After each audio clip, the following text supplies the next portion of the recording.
exactly 1 minute, and I repeat, 1 minute before the special feature presentation begins. Hold on. Let me make sure the sound is working for the page. Unmute the tab. Am I supposed to hear something?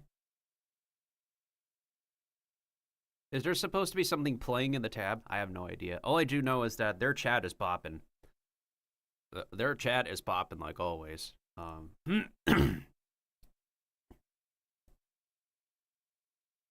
Okay. I'll play a little bit of Genshin afterwards. Just to, you know, get some time in there, you know?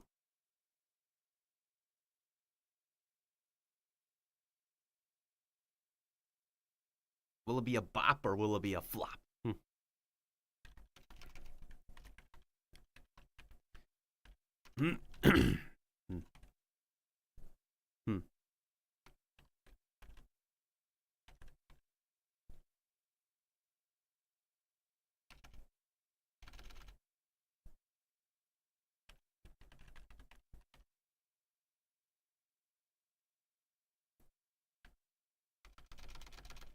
What's the hashtags on social media?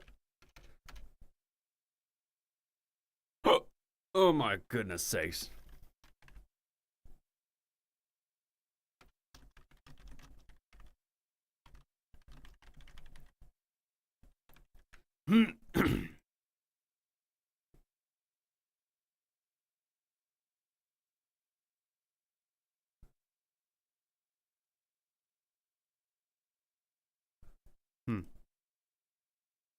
And I gotta post a blue sky as well.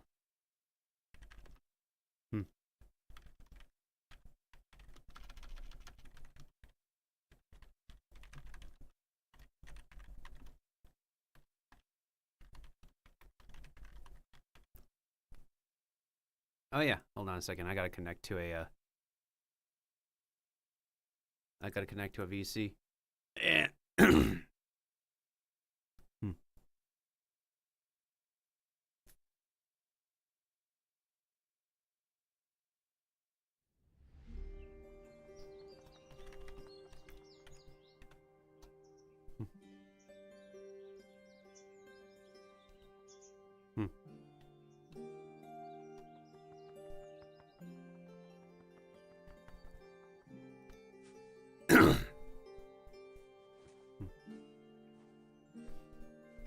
Alright, is the sound working? I'm assuming the sound is decent volume. I hope it is. So that's Llama right there. The latest new Dendro 5-star. We know their rarities now. It's really nice that they start to hopefully release character information very early now from here on out. Music's pretty peaceful. It definitely feels like the game is going back to design form. What's up, travelers, and welcome to the Genshin Impact version Luna 1 special program. I'm Angelina Danielle Tsama, the voice of Anefa. And I'm Nick Olson, the voice of Flints. What a rare honor it is to meet such worldly travelers. Oh, yes, indeed. Oh, and if you're looking at the time, don't worry, travelers. You're not seeing things. We're here ahead of schedule. That's right. We're just here to kick things off with a little pre-show entertainment. The Genshin Impact dev team will be the ones in charge of introducing the official version content. Which means we're off the hook for today. Aww. Sort of. Part of the reason we're here is to keep travelers company before the show starts. But that's not all. The format of the special program is a little different this time. We'll actually be staying behind the scenes to watch it alongside all of you. Oh, so do we need to provide commentary at all or just enjoy it? Nope. To avoid impacting the viewing experience, we'll keep quiet while the official program is going on. Sweet. Once it ends, we'll summarize the new content awaiting us in version Luna 1. Gotcha. Then stay tuned for our summary, travelers. Oh, but we can chime in during the redemption code breaks. Got it. All right, I'm sure what everyone is looking forward to the most about today's special program is getting details about the new region, obviously. For sure, and getting more information on who we might encounter there. Like, our two characters, of course. Exactly. So, while we have some time before the special program starts, let's look back on what we know about Notcry so far. Yeah, let's do it. Whew. Yep. Let's give it a go. Let's remember what we do know. The first time travelers came across the name Nodcry was from Lieben in version 5.1. That's right. That was a while ago. Travelers also got the chance to hear more about Notcry in the version 5.3 event on the Trail of Behemoths. This early information revealed two main things. One, Nodcry is an autonomous region in the southern part of Snezhnaya. And two, it's a chaotic place controlled by a mix of influences from different nations. Right. And since then, the devs have been dropping lore bombs left and right. Like in the Song of the Welkin Moon web event. That was so cool. We learned that Teyvat used to have I three stopped paying moons. attention to web Two of events, them to be were shattered honest. under mysterious circumstances in the past. And the last one has I fallen cannot keep silent. up with them anymore. Silent Moon. It sounds so chilling. I know, right? And travelers even saw one of the shattered moons for themselves when Malika punched through the false sky. According to her, the remains are called Ancient Moon's Remnants. Sweet. Oh, the web event also went over the 11 different factions present in Nodcry. 11. Oh man, that's a lot to keep track of. I feel that. And there are some new ones, but there are also a few that should be familiar. Okay. Like the Knights of Favonius. Mm. In version 5.6, travelers had the chance to hear Grandmaster Varka's voice for the first time. But he was a little busy, you know, with enemies on both sides and a group on his tail Right, looking to turn him into yeah, mincemeat. Yeah, busy feels like an understatement. Hopefully, he's not in too much trouble. I know. And, and after Varka's debut, we got a glimpse into the behind-the-scenes production of Notcry. The dev team revealed that Notcry is a place where factions struggle for supremacy, all clashing over the same objective, the moon. Okay. Oh, that's a so new when you badge that I say noticed on the Twitch. moon, That's You interesting. mean like the ancient moon's remnants? Well, there's more to it than just that, because according to the devs, the moons have a long history in Teyvat, and Notcry is home to a power far older and purer than the 7 elements. Older and purer than the 7 elements? Oh, now that sounds very exciting. Definitely. Of course, at the end of the Song of the Welkin Moon prelude in version 5.8, Varka sent a letter inviting the traveler to meet him in Nodcry. And with that, Nodcry officially became the next destination on our adventure. Which means Instead the of factions Snezhnaya. better watch out, because there's about to be a new face in town. You got that right. In addition, the devs dropped 3 Nodcry teasers over the recent promotions. That's right. The first was narrated by a certain mage who introduced us to some of the factions in Nodcry. And the second one Alice gave us Crumb. a sneak peek at Lauma and the Frost Moon Scions. Mhm. Right. The Frost Moon Scion's home looks so serene and natural. And Yeah. that dude was just so cute. For real. Not And really of appealed by course, her, in to the be third honest. teaser, we got to learn about Flints, the Lightkeepers, and the Wild Hunt. Man. The seeing Wild Hunt, Flints in Lamau. action? Star Yeah, Rail that's reference? Sick. It really was. I have to agree with you. It was just so awesome. All right. Last but not least, it's time for the big ones. I doubt I even need to elaborate, so let's just jump right in. When the Teyvat chapter interlude teaser, The God's Limits, dropped, we got to see the true faces of the shades of the heavenly principles. So, you know, just to... And one of the just to have shades showed up at the everything to beginning say. and took one of our yeah, siblings. Yeah, God damn nothing it. crazy about that. But seriously, that means we got to learn more about the sustainer of the heavenly principles, right? The unknown god who tore the twins apart at the beginning of the game? Exactly. In this video, though, we only got to see the rulers of life, death, and time as they gathered to hold a meeting.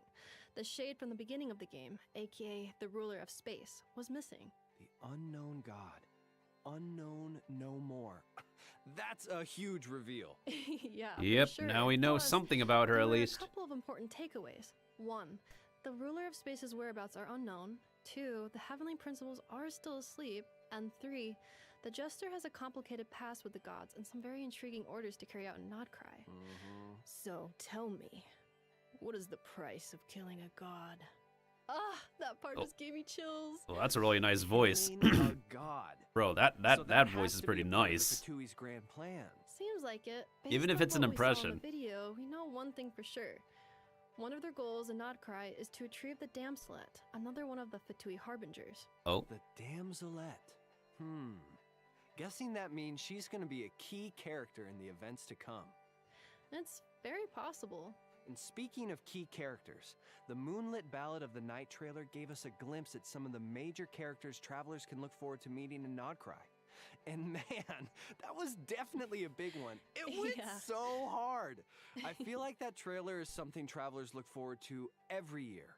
Oh, for sure. I mean, Barca, Alice, Marionette, Flint's, Lauma. It was so cool to see how all these different factions so are many different converging. characters, Right? but It definitely I feel keeps only things appealed by the exciting. guys. Sure. Not gonna lie. Well, with that refresher, you should have all the information you need to experience the upcoming special program to the fullest, travelers. And if we built up your excitement even further, well, that's a win-win.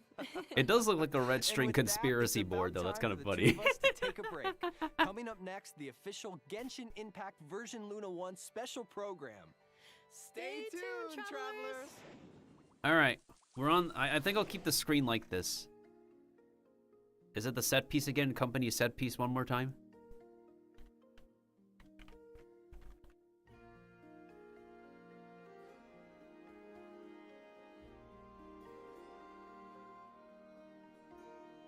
各位旅行者们好呀，欢迎来到《原神月之一》版本《空月之歌城市前瞻》特别节目的现场，我是你们的老朋友鸡哥。旅行者们大家好，我是小罗浩，很高兴能再次见到大家。哎，鸡哥，说起来这一次我们采用了《空月之歌城市》还有《月之一》这样的命名方式，从版本名上看就和过去的版本有些不一样呢。那没错，作为原神5年来第一个以新名字命名的版本，对于各位旅行者以及对于项目组的各位来讲，都具有非常重要的意义。 Yeah, it's not version 6.0. It's 也想先跟旅行者们 not 分 cry. 享一下我们作为原神项目组的感想。原神作为一款长线运营的开放世界游戏，一直以来我们的想法都是努力的去实现一个自我的进化，为各位旅行者提供更好的开放世界内容。 Quality content, quality of life. That's what we're looking for. 做出了一些新的探索和尝试。那这些探索和尝试呢，也是一定会持续进行的。比如，如何能让接下来的故事不辜负各位旅行者的陪伴和期待，以及到底是什么样的内容能够超越玩家预期呢？在之前诺德卡莱的幕后故事中，我们就和各位玩家分享了一些我们的思考。当时我们提到了2个点，总结下来就是：原神团队创造内容的方式需要不断的进化，以及讲好一个故事，我们是不用纠结手法的。前段时间我们也发布了一系列的前瞻内容，那大家对这些预告呢，也表现出了很高的期待值。整个《空月之歌》的大版本是我们向角色、剧情和大世界等多维内容进行高度融合的一次尝试。那在接下来的节目当中，我们也会一步步的向旅行者们揭示这些全新的内容形态。那么这些新的尝试和内容具体是哪些？我们将马上为大家揭晓。是的，千万不要走开哦。All right, story trailer time. This is where our spaceship landed when Lumine and I first arrived in Tavad. All I remember is Lumine waking me up and us leaving the ship. The wild hunt came. It passed Spaceship. through all the graves.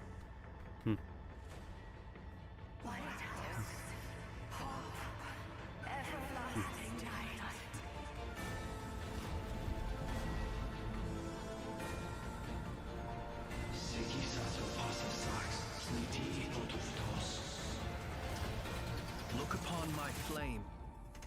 Jeez, those guys actually look scary. And forever rest in peace. Goodness sakes, dubstep on strings. Be silent.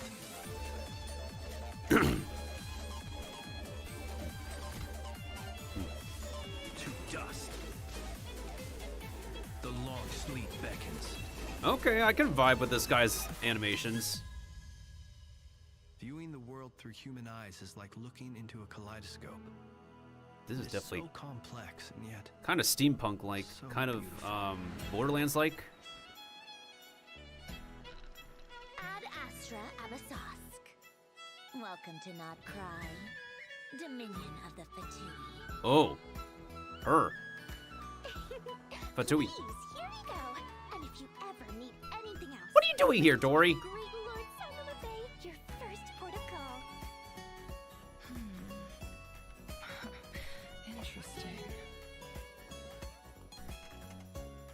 Sincere apologies. I am unable to come down and greet you at the present moment. Ah. I will have to converse from up here. Not the magnet.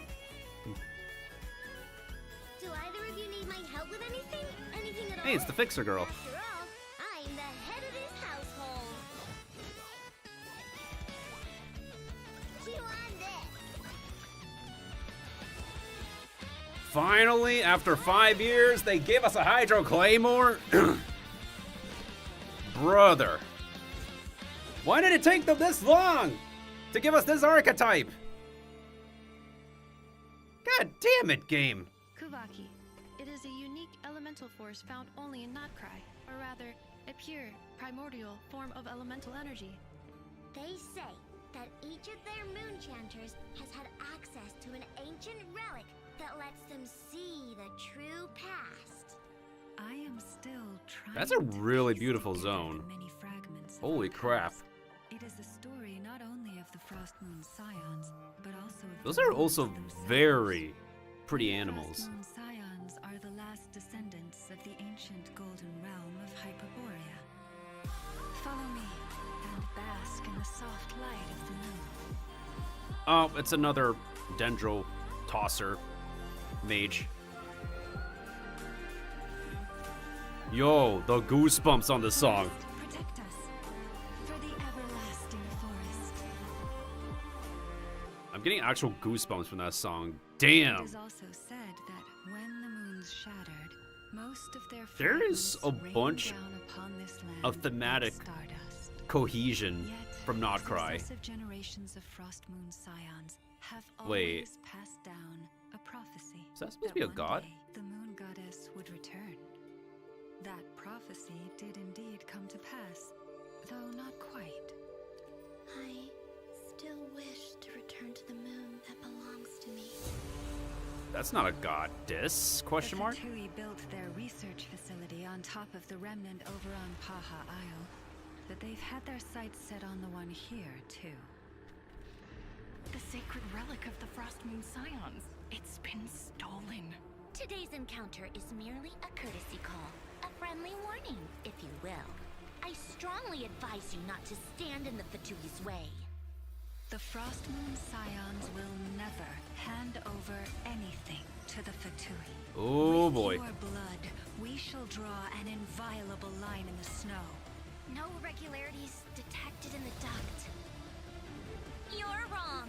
Just because Notcry lacks a ruler at present, that does not mean it should not be ruled. We Fatui are simply establishing a new order. Kuvaki ammunition fully loaded. Assessing risk level maximum. The Curatorium of Secrets has always striven to abide by a policy of strict What? neutrality. Why is the We robot do helping? Not take sides with any faction in Notcry. I suspect your spaceship has been intentionally hidden away. Are you wondering if your sister might be in cahoots with the Fatui? I'm not asking you to trust me. Just don't try and stop me. Take care. The moon can be treacherous. This is intriguing. Good golly, this is intriguing AF. Oh, wait, this code is... Wait, that code is easy to type out. Holy crap. Luna... What is that? Luna... IO910.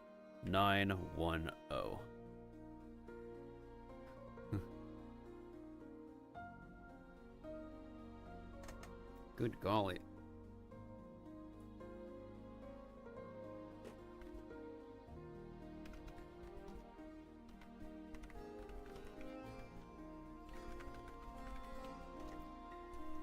Yeah, this game is like returning to form with Notcry. Like, thematically, everything seems to have a level of cohesion this time. So far, I'm... I'm not completely blown away yet, but I still am relatively impressed. 那看完这个版本 PV 啊，我感觉各位旅行者已经有一肚子的问题想要问我们了。肚子的问题。大家能感觉到这个 PV 里啊，那个月亮的含量非常高。那这也是之前我们在节目里提到的罗德凯莱的一个很核心的意象，月亮向来给人一种神秘缥缈的印象，而提瓦特的月亮呢，更是蕴藏着久远的故事。诺德卡莱这片土地笼罩在月亮的光芒之下，对于外界来说，确实会有种朦胧的距离感吧。是啊。在探寻月亮秘密的旅途开端呢，旅行者们将从纳塔启程，由海路前往诺德卡莱，到达这里的第一个目的地纳夏镇。那与往年一样啊，我们在这里也设置了魔神任务的快速开启功能， Thank you， 帮助大家能够快速抵达诺德卡莱。从我们之前发布的信息之中呢，旅行者们或多或少也了解到了一些关于诺德卡莱的情报。不同于我们以往抵达的各个国家，作为至东边疆的自治区域，诺德卡莱曾是一片繁荣的乐园。但是由于深渊灾害的爆发呀，它逐渐沦为了一片废土。随着前来诺德卡莱冒险的人越来越多，一些商人在废墟上建立起了如今的纳夏镇。Ooh, give me some bread. 看起来如今的纳夏镇啊，好像确实已经重新焕发活力了。在旅行者们抵达诺德卡莱后不久，还会偶遇一只非常特别的小生物，它会像导游一样呢，指引着我们前往纳夏镇。这个小生物感觉功能上跟我们之前见过的仙灵比较像。Yeah, it does look like a Sealy. 它们是诺德卡莱的特殊物种月灵。借助月灵的力量呢，旅行者们不仅能够完成某些特殊的挑战，还能提升平常探索。Ooh, we get to play as a Sealy. 可以说这个小家伙也是大家的好帮手了。在这里呢，还要向大家引入一个基本概念，和燃素还有原始胎海的概念类似，在诺德卡莱地区存在一种力量形式，它被称为月举力。本质上呢是一种最古老的原始元素能量。那正如一束光可以被分成7种颜色，那月举力它也可以被解析为不同的元素力。没错，它的本质上就是光界力。月举力就像那束光在被分散之前的原始状态。月举力它作为一种强大的自然能量，在诺德卡莱呢，居民们也会把它用在生产生活的方方面面。没错。我们刚才提到了纳夏镇啊，在纳夏镇里就随处可见各种月举力的装置。甚至还有一些开在这里的店铺，连招牌啊和店内的设施都使用了月举力。比如这里的罗素姆工坊，在罗素姆工坊中呢，旅行者们还可以兑换到5把诺德卡莱风格的锻造武器图。Oh, blueprints. 全提瓦特各地 They better be good craftables. 这种来自月亮的能源给诺德卡莱注入了充沛的活力，也产生了独属于这里的特别的风情。刚才大家有没有注意到呀？纳夏镇里有一个熟悉的店铺标志，里面的装潢还是须弥风格。我们的老实人多利桑格马哈巴伊老爷也来到了。Why is she here? 多利啊，真是一点点商机也不放过，甚至连店都已经开好了。旅行者们呢，或许可以从他那儿打听到一些重要的情报。至于要付出多少摩拉，这个可能就不太好说了。那刚才我们讲到月举力啊，其实除了纳夏镇，在诺德卡莱的其他区域，月举力的影响也是无处不在的。这种原始的力量呢，它直观地影响了诺德卡莱的气候、土壤、山石啊等等等等。Not gonna lie, the terrain looks really beautiful thus far. 而生活在这里的生物，自然也都因为月举力的影响，发生了不小的变化。比如这里的植物和小动物都有着很独特的生态还有习性。不仅如此，还有一些盘踞在这里的怪物，它们能够驱使月举力作为自己的攻击手段。当然了，我们的旅行者诺德卡莱之后呢，也能掌握和使用月举力的方法，在大世界中完成解密还有挑战。既然月举力是元素力的原初形态啊，那这个是否也可以有那种使用类似于神之眼的外置魔力器官来引导月举力呢？那这里我们就要说一个在之前版本里的秘密了，对吧？在 5.8 版本当中啊，大家本来会发现伊涅弗它原本应该显示为神之眼的字体，那文字被隐藏了。其实啊，它使用的是诺德卡莱的部分角色会拥有的一个神秘装置，叫做月之轮。那月之轮的力量啊，来源于3月，它的持有者呢也获得了驱使月举力的能力。因为力量来源跟神之眼有差异，导致他们在具备元素力的同时啊，元素反应的规则 And of course, it's going to affect Spiral Abyss, Imaginarium Theater, and Stygian Onslaught. 这层面在反应上做的新的尝试。在未来的版本当中啊，包括刚才提到的月感电在内，我们将对多个不同的传统反应体系进行革新。那对于大家已经接触过的月感电， Can you also use the reaction with non-Not Cry characters? 加入到我们的体系当中，那我们也会在后面给大家介绍。没错，还有一位。除此之外啊，月之1版本还会加入一个全新的反应规则——月绽放反应。小罗浩，从设计师的角度来讲啊，我觉得再造2个简单粗暴的直接提供伤害输出的反应，我觉得显然是不会让玩家产生尝试的意愿的。有道理。对，所以每一个新的体系啊，我们都尝试从队伍层面先定义它的概念。哎，鸡哥，要不要你展开说说 ？OK， 那比如说乐感电啊，它的本质呢，其实是一个通过自洽的规则，将各个角色在元素层面的一些直接贡献，转化为一个统一的、表达更明显的形态。啊，原来如此，所以乐感电反应造成的伤害是和所有参与反应的角色相关的。没错。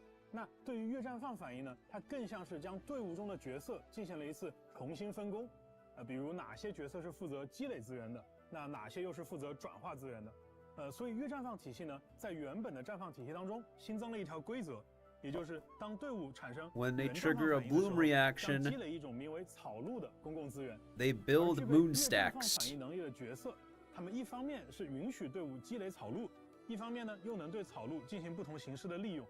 所以这个规则呀，在很多其他游戏作品里，其实大家也有见过类似的形式，那相信大家也会很快理解并且上手。那么在新的玩法体系以外，就剧情和世界观的层面而言，像古月遗骸、月举例等等这些与月亮密切相关的要素，也让多方势力牵引到了诺德卡莱这一舞台上。因此呢，在我们这趟旅途当中，我们不只会结识来自诺德卡莱当地的新朋友，还会再度重逢很多早已熟悉的老朋友。那接下来啊，我和鸡哥就要向大家介绍几位来自不同势力的角色了。那我们就先从近的开始，我们从双叶之子势力的Wait, where's our English actor? 拉乌马开始说起。双叶之子呀，他们是传说当中黄金国亥珀波瑞亚的遗印，他们远离文明，选择在山林之间的生活。他们聚集在如今称为西西岛的地方，以月神库塔尔作为信仰，虔诚地崇拜着月亮。而永月使则是听取教众烦恼、为他人解忧的神使。拉欧玛不仅被教众们视为月神神谕的传达者，同时也是深受族人信赖的领导者。他在双月之子中呀，有着崇高的地位。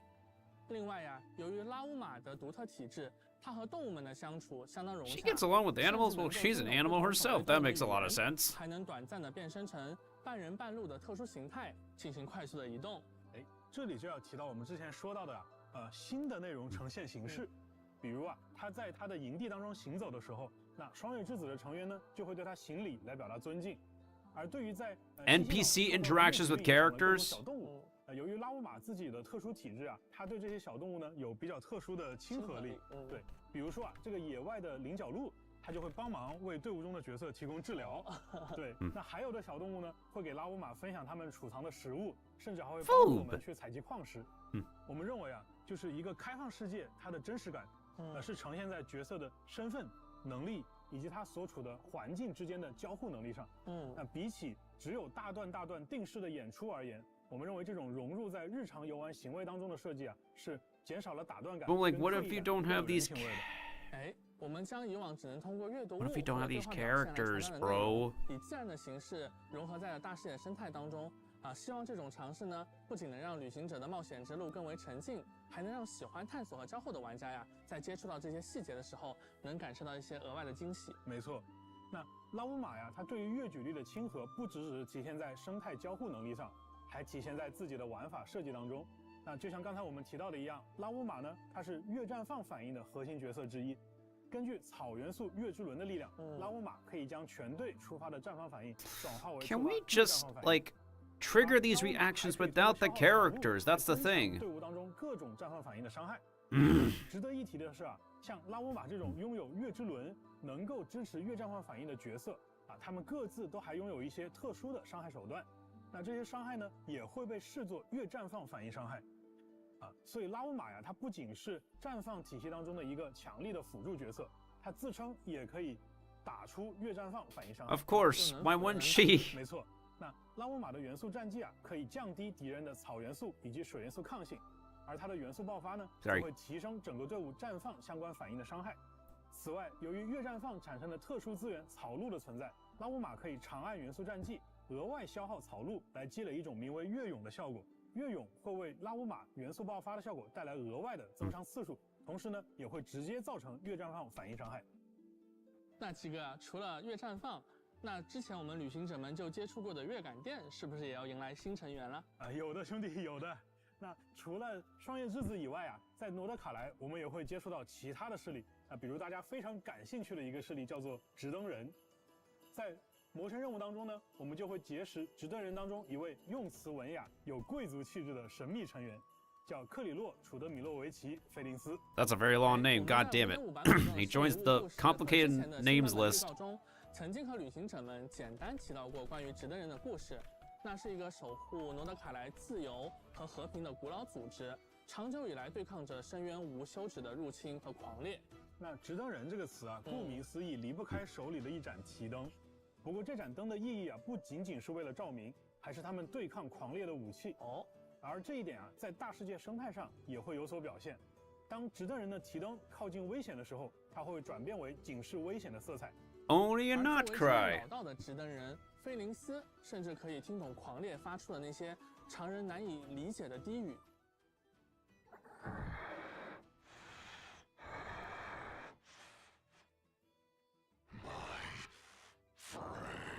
那在战斗层面当中啊，费林斯也使用了月之轮的力量，因此他和伊涅弗一样，也具备将队伍中的角色触发的感电反应转化为月感电反应的能力。Of course he does. 费林斯通过自身的元素战技可以唤出灯中的力量，将自己的普通攻击和重击转化为无法被覆盖的雷元素伤害。而他的元素爆发呢，既可以在元素战技期间作为派生技能打出，也可以单独释放。并且元素爆发造成的部分伤害啊，将会视作月感电反应伤害。目前，菲林斯在中夜长营独自居住，他守望着同伴们的坟冢，也监视着狂烈的动向。旅行者在这里探索的时候，说不定会有一些奇特的遭遇。哎，那刚才啊，我们为各位旅行者介绍了2个相对神秘且古老的势力。那接下来出场的这个势力 Bro took damage by sitting in someone's chair. 甚至可能有点稚气。之前我们公布罗德卡莱的各个势力的时候啊，也观察到很多旅行者觉得这个取名风格跟其他的势力有点不太一样啊。对，你说的一定是叮铃哐啷蛋卷工坊。对，想必啊能给工坊取这样的名字啊，这个工坊的主人也应该同样有趣。说到工坊的主人，旅行者们应该已经知道说的是谁了。他就是伊涅弗的家人艾诺。哎，是的，完成了5.8魔神任务的旅行者，其实已经在剧情中和伊涅弗打过交道，也了解了一些有关艾诺的消息。别看艾诺平时一副天真活泼，嚷嚷着要吃蛋卷的样子，其实呀，他是一位天才。She does seem pretty adorable though. 除了用各处搜集来的， That reminds me of a Pokemon character. 伊涅弗这位机械少女，她还为纳夏镇专门设计了一门大炮，用来对抗狂烈啊！大炮呀！那看起来艾诺对机械有很深的造诣啊，他也能利用自身携带的机关进行战斗。艾诺可以通过释放元素战技，操纵身后的机关扳手，让自己造成伤害。而他的元素爆发呢，则会抛出一个可爱的喷水机关，叫做冷静一下压，对，间歇性的去攻击敌人，造成水元素伤害。那他和伊涅弗呢，也会成为拉乌玛和菲林斯的好帮手。对了，艾诺也是我们第一位啊拥有水元素神之眼的双手剑角色。哎，那这样我遨幽静微战拿到的水元素双手剑外观，可终于可以派上用场了。没错。不过呢，忙于机械发明的艾诺在日常家务上可能就没有那么有天赋了。好在有伊涅弗这位家人的照顾，不然光凭艾诺自己，很有可能把日子过得一团糟。在工坊附近啊，我们能看到艾诺收集的金属外壳和材料。This reminds me of a specific game, a specific aesthetic. 出击鸭，对，那这个名字一听啊，就又是艾诺的风格。旅行者们可以和重拳出击鸭对话，并且进行切磋，获得角色的培养素材。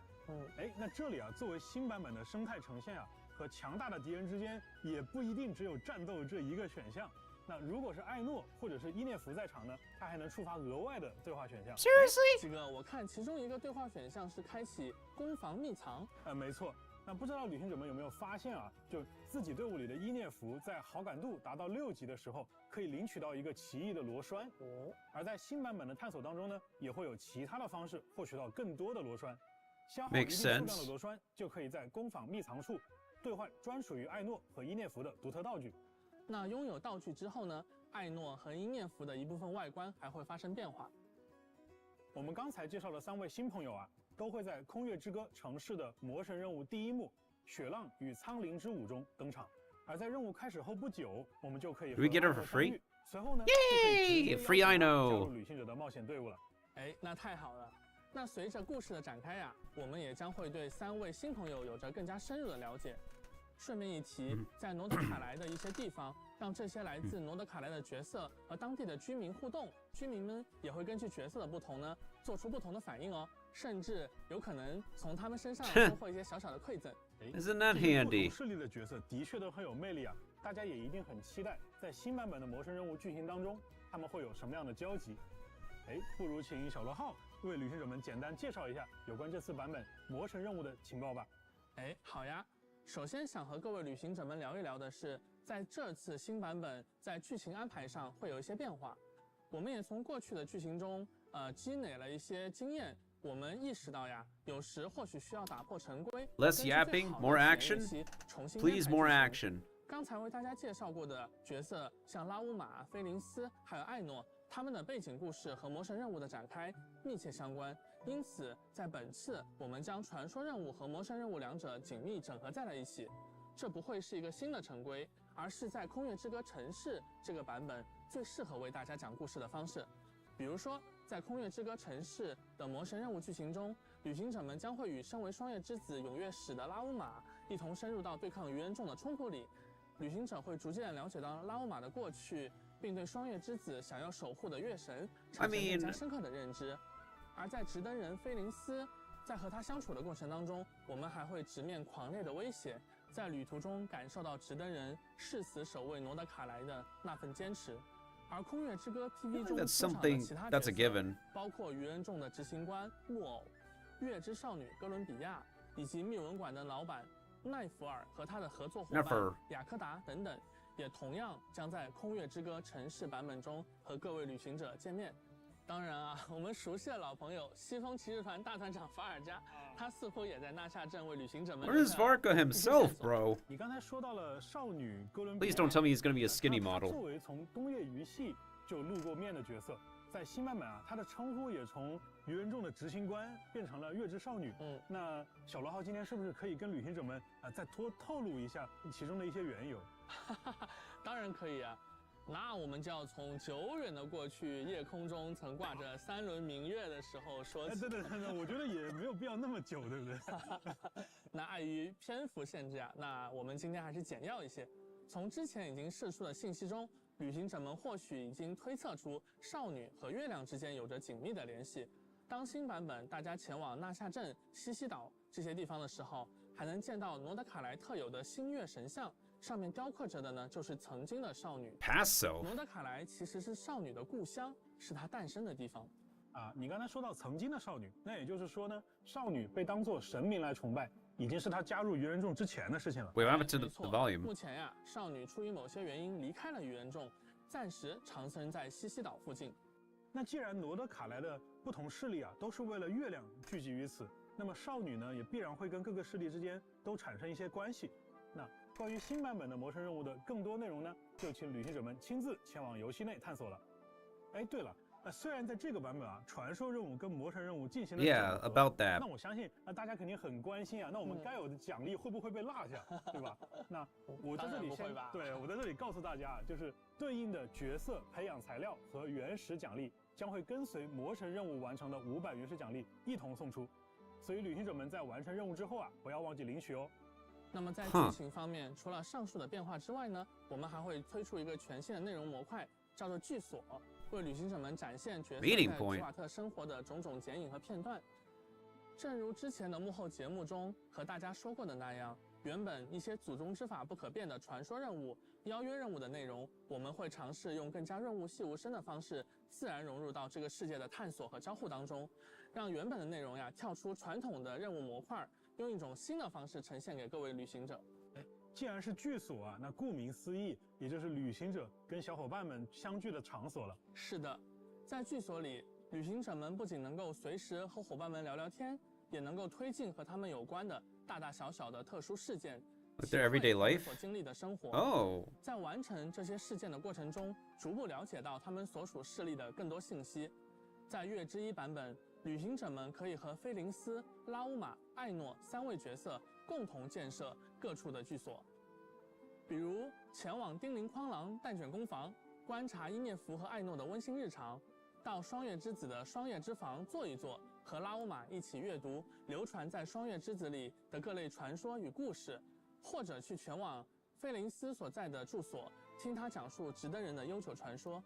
旅行者们在剧所内消耗冒险中获得的月之印，还能够提升剧所的贡献等级，升级剧所也能获取。 So it's like the tribal thing, but with a bit more narrative, I guess. 在罗德卡莱，少女也拥有一片独特的区域，那是新生之月驻刺的圣所，被称为银月之庭。哎，那在这个银月之庭当中啊，其实少女会向你提出一些小小的请求，或许是哼歌，或许是谈心，对吧？或许是和你一同在月光下漫步。那当你在回应这些请求后呢，少女还将答谢你的好意，为旅行者在罗德卡莱的冒险提供强大的帮助。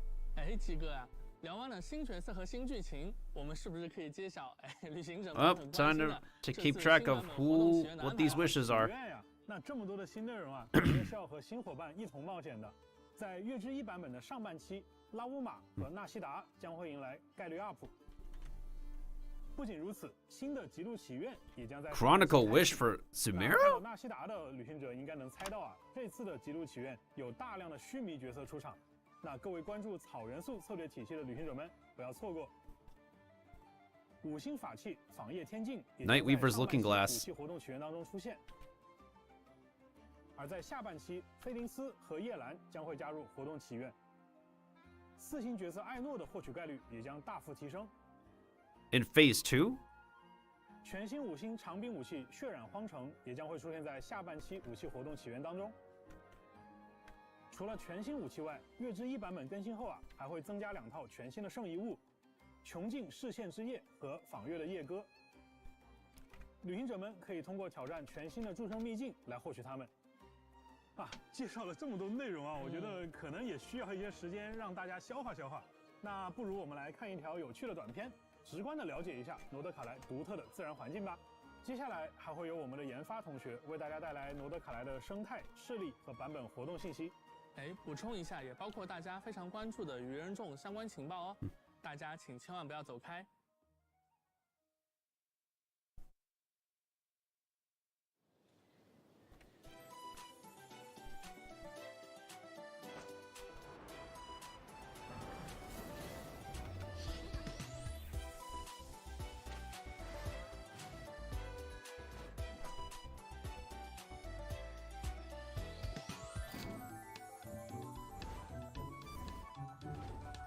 Oh, what are we looking at now? Here in Nodcry, the power of Kuvaki is not to be underestimated. Can we use it? Wait, is that a new animation Set style? Machines in motion.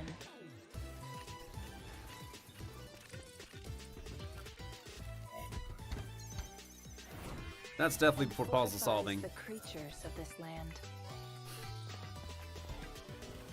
But the exploration puzzles are pretty fun to do. There's no complaining there.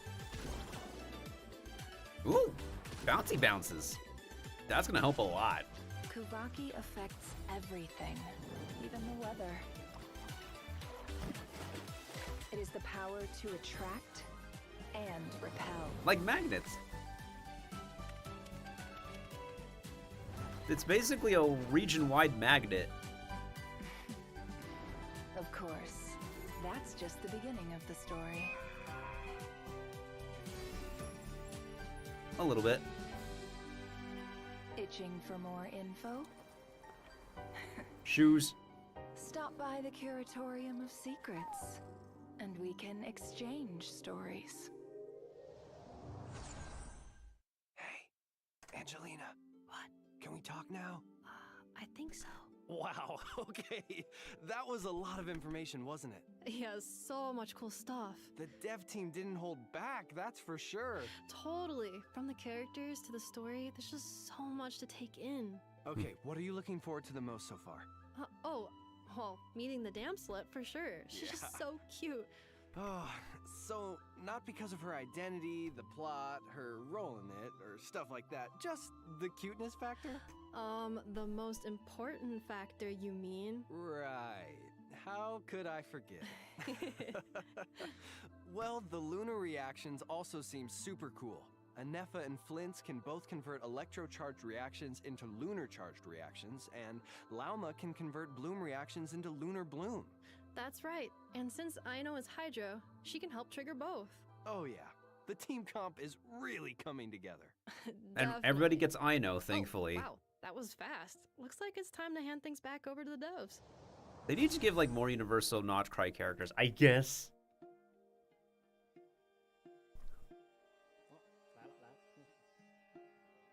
旅行者们，大家好，我是原神的任务设计程少，初次见面，请多关照。旅行者们好，我是原神的关卡设计魔王。接下来的时间呢，就将由我们两位继续为大家带来更多关于诺德卡莱的情报。哎，程少，你看了刚才的短片没？里面其实介绍了很多关于诺德卡莱的有趣的生态环境的。的确，旅行的重要一环就是了解新区域的风土人情嘛。 Let me guess, an exploration event. As I thought. As I think. Limited time for limited time rewards. 不知道你还记不记得刚才鸡哥他们提到的一些势力，像是双月之子啊、直登人这些。哎，记得，感觉啊，他们跟旅行者比较友好，甚至我觉得啊，应该能跟旅行者成为朋友吧。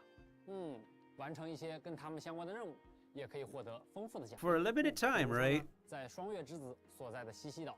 完成特别的世界任务，不仅可以了解到这片土地上尘封的秘密，还可以获取一把双月之子风格的单手剑。Ooh, that's like a cool sword. 但是啊，魔王，我听说了，诺德卡莱啊，它是一个势力错综复杂的地方，肯定有势力对我们不那么友好吧？刚刚也提到了，诺德卡莱并非一片我们以往所熟知的富有秩序的区域，那自然呢，也存在着一些 like the Fatui, obviously. 就拿大家非常熟悉的神像来说吧，在这里呢。 因为对古月遗骸力量的争夺，不同区域的金月神像外观也都各不相同。有的神像呢，已经完全被金属装置所包裹了起来，而各种原因就不得不提到诺德卡莱另一个非常重要的势力，也就是鱼人众。鱼人众，哎，果然来了吗？让我们一起看看这个旅行者的老对手在诺德卡莱又整出了什么新花样吧。在刚才的内容中呢，大家已经看到，执行官木偶现在正活跃在诺德卡莱。 而在他的带领下，鱼人众迅速地在坠落的古月遗骸上建立起了一座巨型的要塞，就是我们身后的这座月举力试验设计局。听名字呢，大概就能理解。Very thick facility. 是提瓦特大陆最古老的力量，而一直想要攫取 Good golly, that factory is 肯定不会放过这次机会。Extra thick. 最高指令苍星盛世呢，从制动本土批鱼人众精锐部队都已经汇聚在了诺德卡莱。 Hey, they're doing the dance. 在试验设计局利用周边的资源，生产了大量的以月举力为能源的战争兵器，在诺德卡莱呢，也形成了一股强大的军事力量。我感觉从蒙德的先遣队到枫丹的特务组织，这个鱼人众的科技水平一直在进步啊！看起来是不是也变得更难对付了？有可能。不过这些兵器既然是用月举力开发的，我们是不是也有什么办法？ 可以反过来利用这一点对抗鱼人众呢？哎，有的，兄弟，有的。在诺德卡莱啊，旅行者使用月举力时，不仅可以利用它神秘的吸引或排斥的力量完成关键解谜，也可以啊利用这种力量夺取敌人的武器，甚至还能 Oh my god, they can steal weapons. 部署了这么多军事力量。Okay, but that's like region specific though. Can't we like have this in universally all over Teyvat? 如果旅行者们对这件事情感兴趣，可以在版本更新后自行前往一探究竟。不过可要小心了，试验设计局呢，作为鱼人众的地盘，自然也是戒备森严。Challenge accepted. 这可难不倒我们旅行者。 Let's mess them up. 虽然戒备森严啊，但是 Screw the 实验设 Fatui. 计局结构复杂，总有空子可以给我们钻。旅行者可以选择从正门闯入，直面鱼人众的阻拦，或者可以选择掩人耳目，利用建筑中的管道等结构偷偷潜入。 而当我们深入试验设计局内部之后，还会发现许多安保机关，旅行者可以选择用月举力来解除它们。有趣的是，利用鱼人众的清扫单元，我们还能进入一些神秘空间。清扫单元，没想到鱼人众也会用扫地机器人。哎，已经能够想象操作它穿梭在管道中的样子了。另外啊，和当地的结识的一些新伙伴合作呢，我们也能逐渐了解到鱼人众不为人知的秘密研究。 不过也要注意了，一旦触发了鱼人众的警报呢，很快就会有大批士兵赶来围剿入侵者，旅行者们可一定要小心了。都说风险和机遇并存嘛，实验设计局里 I'd 肯定 figure 也 they 有 have a 很多 security 我们想 system. 要获取的好东西吧。哎，说到 That 好 makes 东西 sense. 我 It's 这 a, 里 it's a 还有 neat 一 new 份机密 mechanic. 情报。相传呢，闻名大陆的组织盗宝团的创始人雷德米勒，最初就发迹于诺德卡莱这片土地，并且呢，他还在这里为后人留下了一份伟大财宝。而关于他的其中一份线索，正藏在试验设计局之中。哦，传说，盗宝团，伟大财宝，感觉要素齐全了。这份财宝，相信我们旅行者是势在必得了。那可说不准。据我所知，其他不少势力也都对这 Well, 个 that's a 财宝 unique 觊觎 looking 已久 NPC model. 想要找到它呢，可能不仅要和这些势力相互竞争，说不定在特殊的情况下，还得临时跟他们合作一下。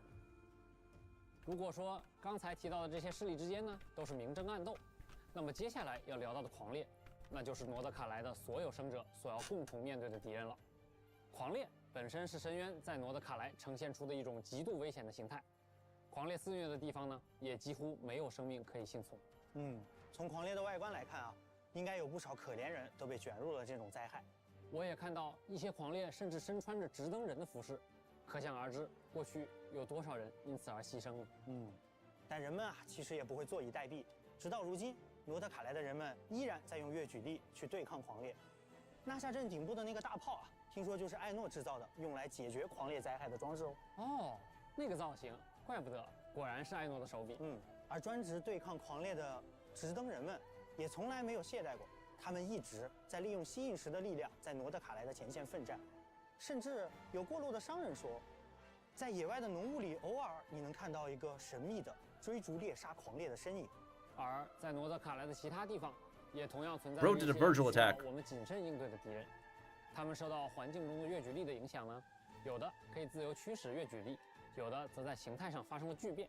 比如说，这只隐藏在山洞中、酷似蝴蝶的魔物呢，就是本次旅行者需要面对的强敌之一。Ooh, another world 击 boss. 败它所掉落的角色培养素材，也正是拉乌玛的培养材料。而菲林斯·艾诺的角色培养素材，则是通过刚才介绍艾诺时提到的巨大机关重拳出击压就能获得。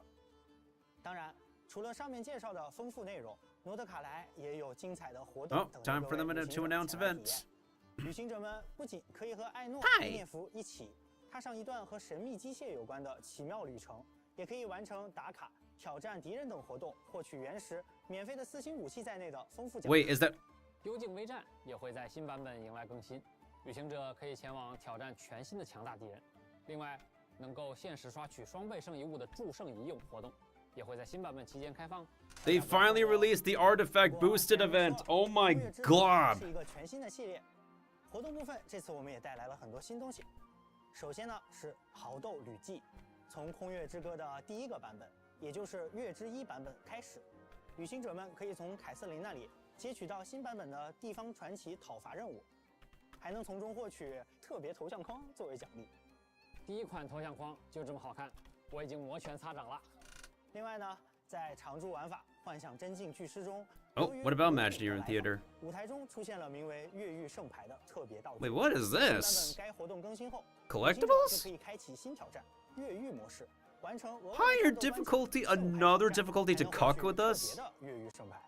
这么有设计感的越狱圣牌， Oh, those look 感觉 pretty. 会有不少旅行者想全部拿下呢。 So, is 越 this 狱圣 co- 牌不仅可以留作收藏 IT 还支持好友 collectibles? 之间相互兑换。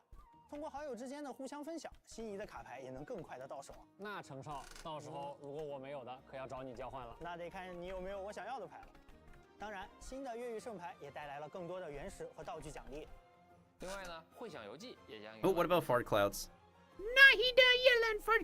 恰逢原神5周年，大家熟悉的音游活动也更新了全新的周年专辑，和各位在音乐中一起庆祝走过的第5年。新的谱面主题呢也迎来了更新，西诺宁。 I'm glad the rhythm game is a permanent thing. It does at least show that they are willing to incorporate some event gameplay permanently. 新的角色牌面和内容。哦，这张新的卡牌的效果有点好看。角色邀请 Oh, it's the fake dragon boss. 助境演练，这些丰富内容也等待着各位牌手前来体验。哎，魔王，你还记不记得 Mizuki's art kind of looks cute in TCG form. 有一件关于游艺旅文的事儿，想要跟大家分享。游艺旅文。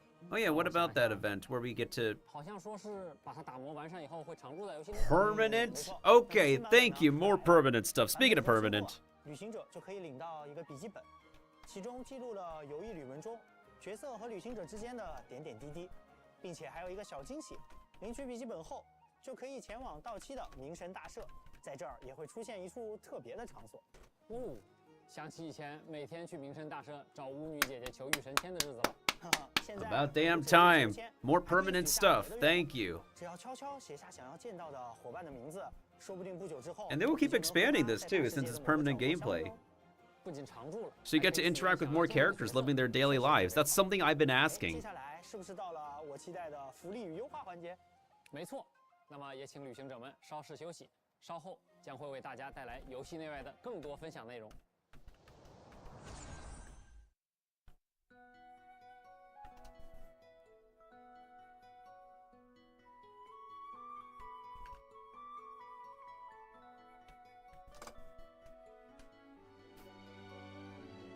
Hey, yo, animation.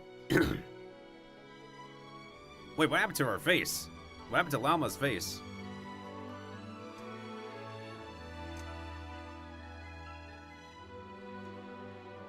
Bro, it's like they took a completely different art style for this.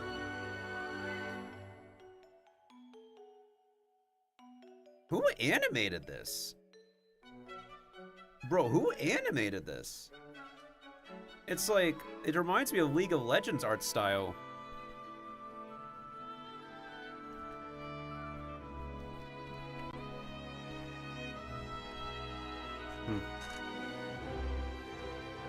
Yeah, it does remind me of Arcane. Did they get Arcane artists to draw this?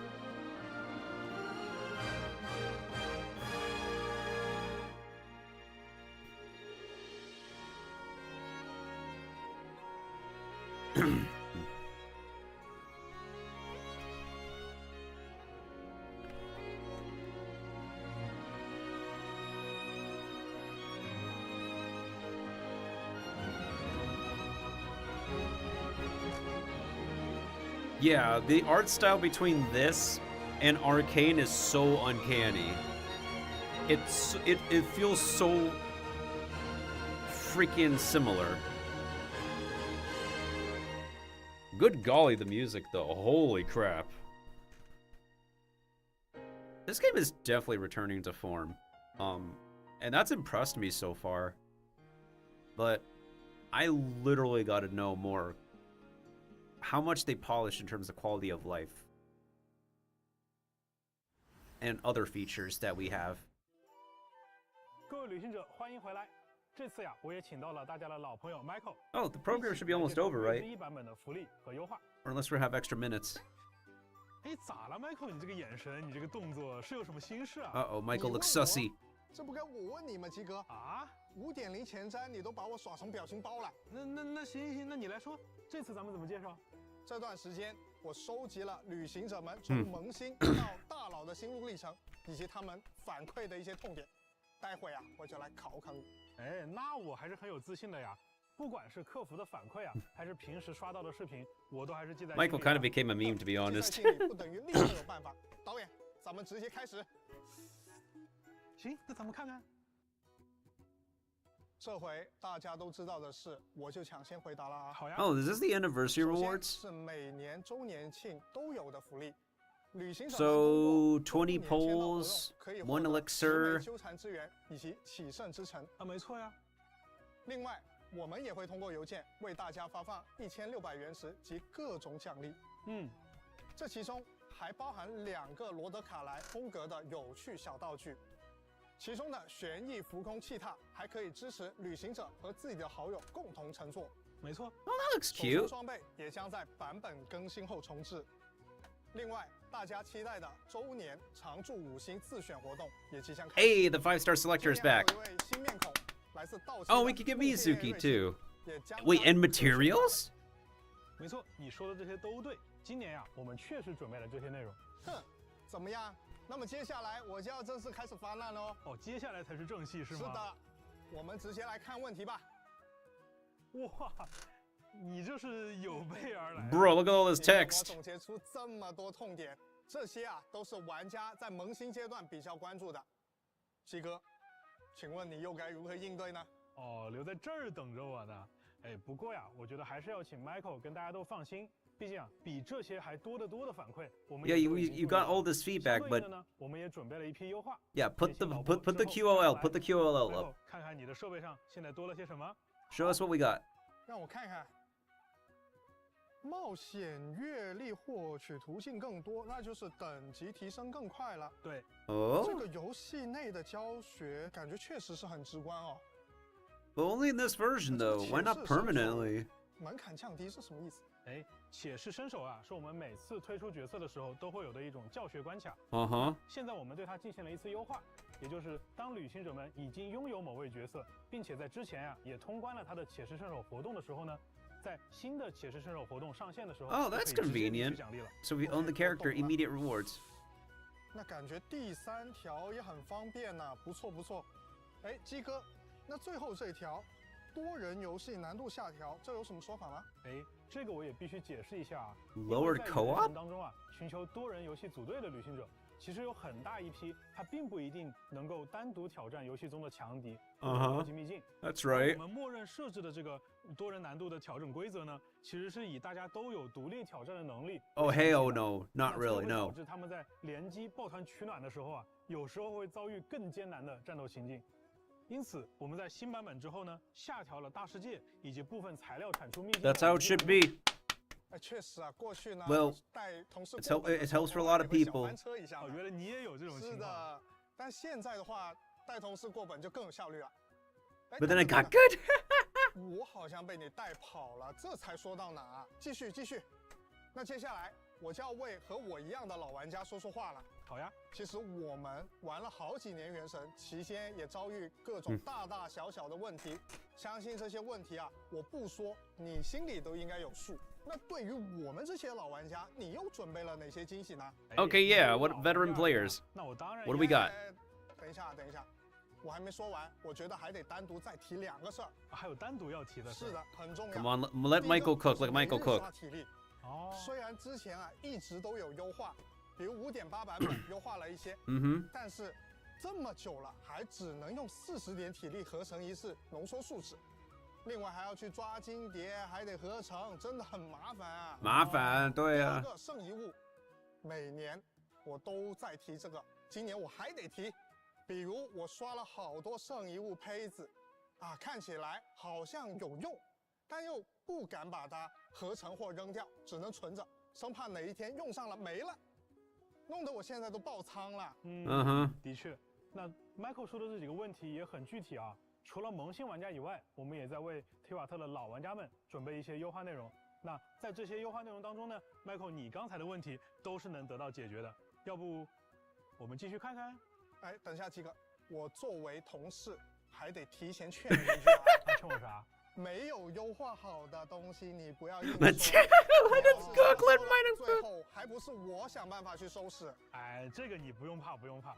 既然今天我让你反客为主，那我一定是准备了足量的惊喜，能有多到淹没你收集的需求那么多的规模。行，那我就跟旅行者们一起看看鸡哥准备了什么。第一个，我懂，也就是新版本，只要我探索到一定阶段。 就能直接找齐这些宝箱。Oh, that is super helpful. L. 确实很方便啊。 Compass buff, compass buff, yes. 就应该有点像纳塔的不足秘藏，这个也很不错。毕竟启圣之城对我来说呢，肯定是比诸圣之窗更珍贵的。那你再往下看看。第3、第4个，哎，对，这是我需要的。要不鸡哥你给我们讲讲细节？哎，这第3条和第4条啊，我要一个一个说。 首先是大家都很关注的圣遗物的问题。What about artifacts? 有很多旅行者就跟 Michael 所说的一样，拿到了非常多的3次条的圣遗物胚子。那你们总想看看，哎，我把它强化到+4之后能出什么好词条 ？It'll be trash. 月之1版本开始呢，大家就不用这么麻烦了。Oh my goodness, that's kind of helpful. Thank you. 直接显示它还没有解锁的词条，这样就可以减少了很多操作的时间和资源的消耗。除此以外呢，我们也支持旅行者直接使用祝圣油膏和祝圣精华来填充祝圣之 It's been 霜 5 years. We should have had 高 this. 等级的圣遗物萃取的时候，获得 Brother, it's been 5 years. Where's this been? 你很关注的领取多倍奖励的手段优化。首先啊，在新版本更新后，我们在各种兑换奖励的场合，现在可以直接消耗40点数值领取双倍奖励了。They could have put this in for 5 years. 浓缩数值的配方60 instead of 40. 点数值变为了60点数值合成，也就意味着它可以直接兑换3倍的奖励了。除此之外，还有一条，也就是浓缩树脂跟金蝶捕捉龙的配方也有了更便捷的获取途径。在此之前，你应该还记得它们是放在2个城市的声望系统里的。Yeah. 那最后还有一条是，我们可以直接在奖励结算界面使用原石快速购买树脂。The whales, of course, will do this, but. 好啊，这样我以后就可以少很多麻烦，消耗树脂也变得更方便了。虽然这个优化很好。但我感觉你肯定还有大的没说。大的没说。哎，鸡哥，你别不说话呀！我没有不说话呀，我不是把你的问题都回答完了吗？不对。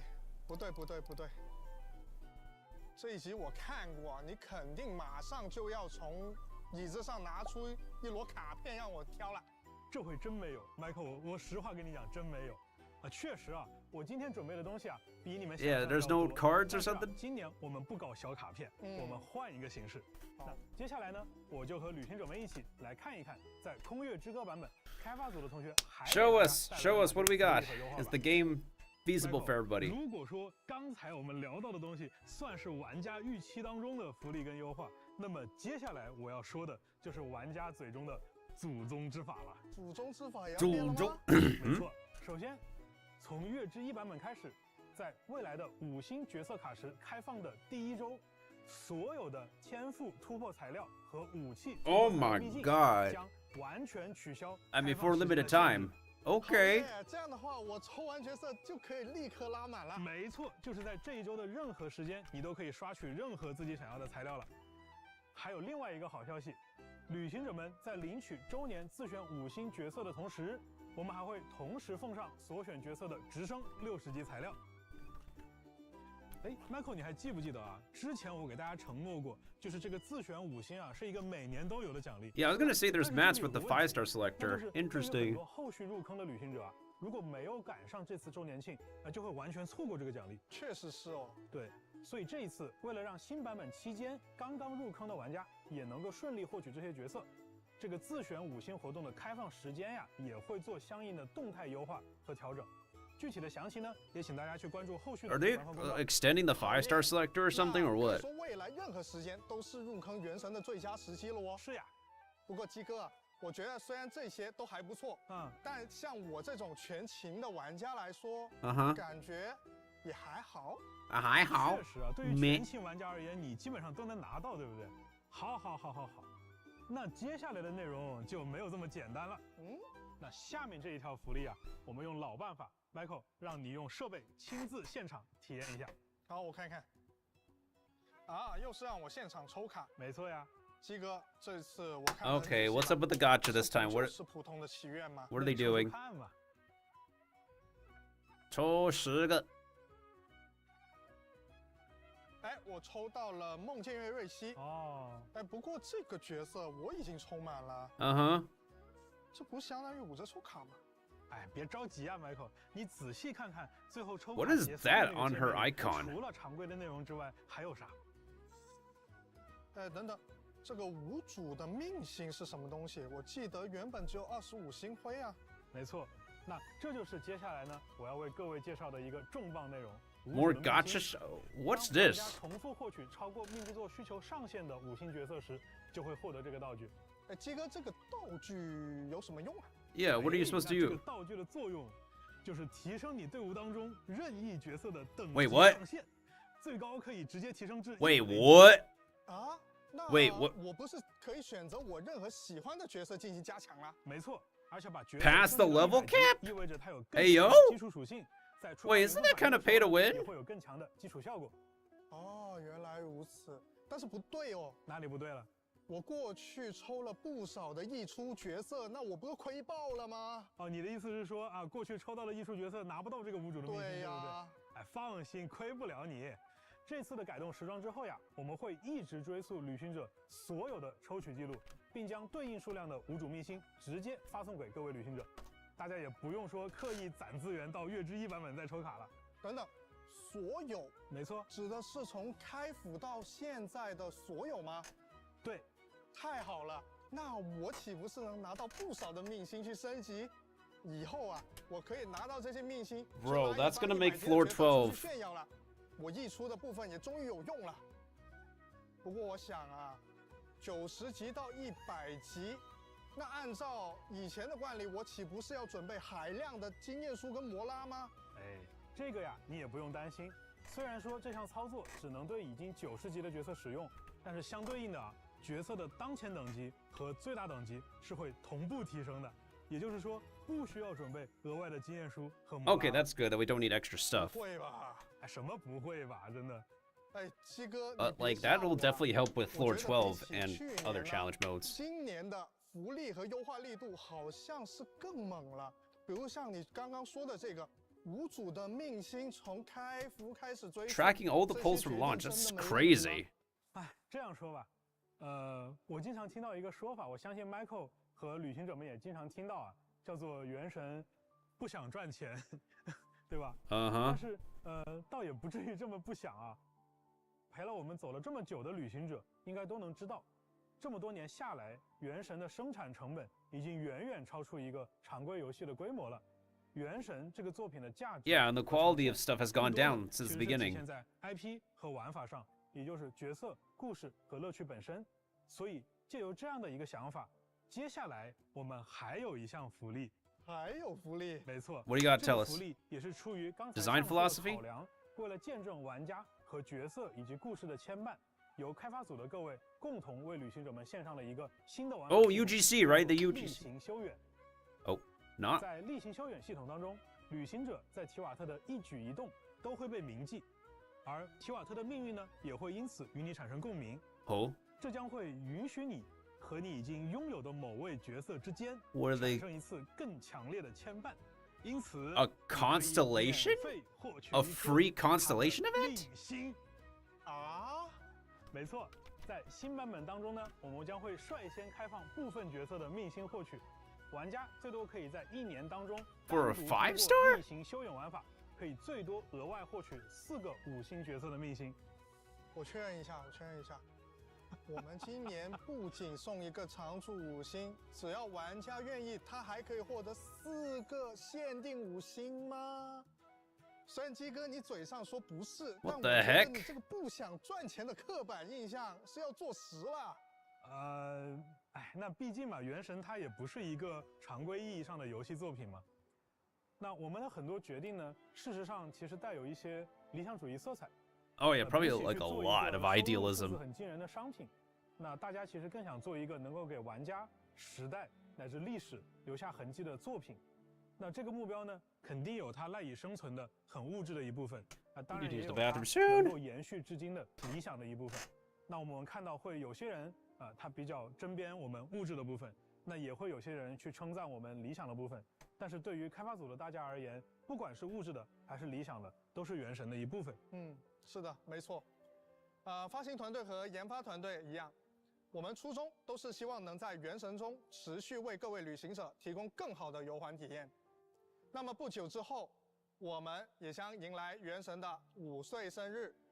在周年庆期间，我们也为各位旅行者准备了不少游戏外的惊喜内容。Offline events? Of course there's offline events. And a good time for me to use the bathroom. I will note this code down and be right back. My model's gonna stop moving. All right, we're back. Yep. Has it really been 5 years already? Yeah, next month, right? Wow, man. 5 years is a long time. But still, the devs have never stopped looking for ways to keep things fresh. Definitely. But for a newbie like me, it all feels pretty new. That's fair. Oh, and speaking of, Genshin Impact's anniversary celebration is going to look a little different this year. It's not going to be a segment of the special program. That's right. The Genshin Impact 5th anniversary celebration is getting its own video this time. So tune in on September 28th to check it out. Congratulations, Genshin Impact, on an amazing 5 years. Yes. Now, back to the devs.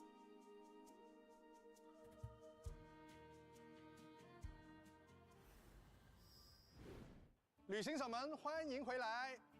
接下来啊，又到咱们1年1度的品红秀环节了。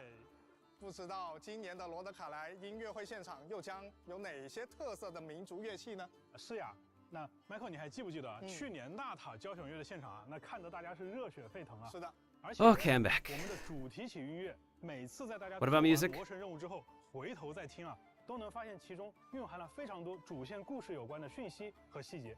没错，我已经脑补到1年后啊，又回来细细品味这个主题曲的情境了。是的，为了旅行者们这次的观看体验呀，我们在交响乐现场开始前，请到了一位我们的老朋友，乐队指挥罗伯特先生，带着大家偷偷潜入录音。Oh, Robert coming in clutch.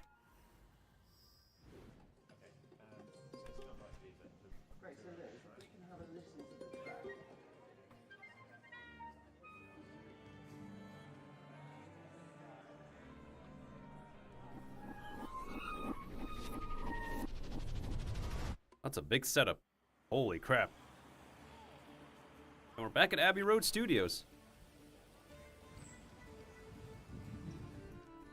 Hey everybody, long time no see.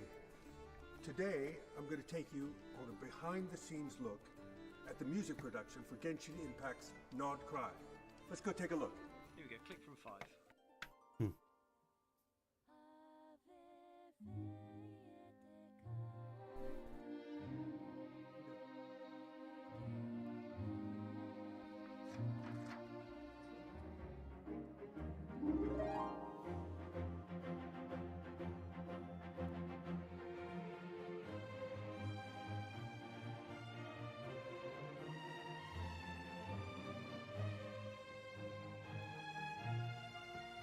That's still always impressive with how much, like, they budget and prioritize the music production. This is definitely one of the best parts of Genshin. So it's really exciting for the LSO to be back recording some of Genshin's music. I can hear in the headphones there's a lot of kind of Celtic instruments, some different kinds of rhythms. I'm sort of imagining very, very different kind of landscape, and I think it's going to be very, very exciting for the viewer to, you know, play around with different things and just in a completely different sound world.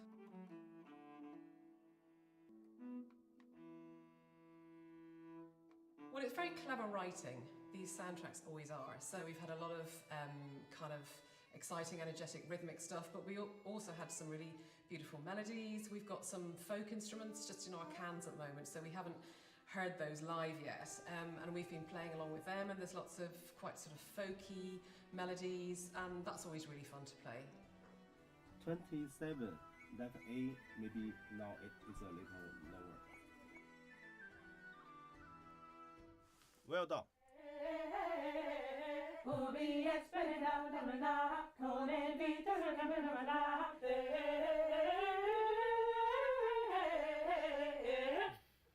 Okay, yeah, all right, I'll be there.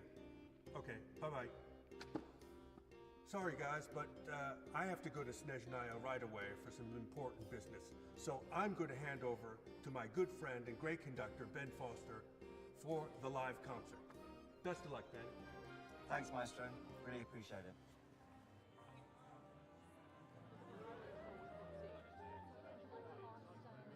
Thank you, Liz. Goodness, the production quality. 4, 3, 2, 1, run the track.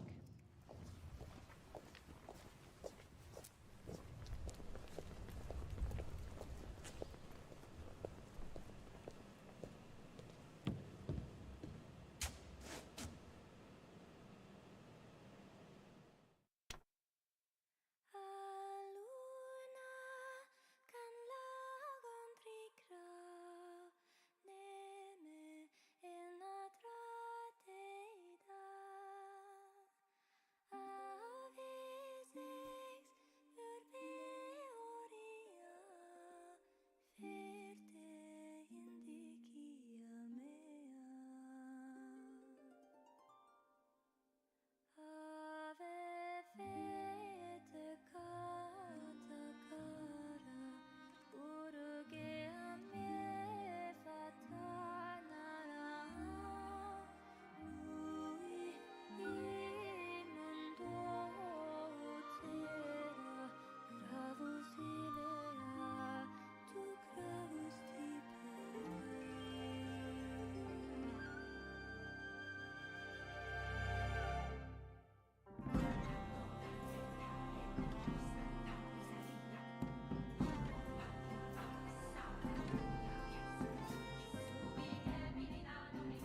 Ooh, we got a mandolin?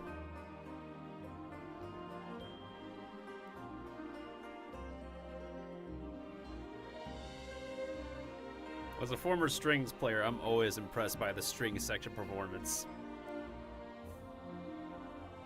I'm way out of practice, though. But it does bring a smile to my face every time.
Damn.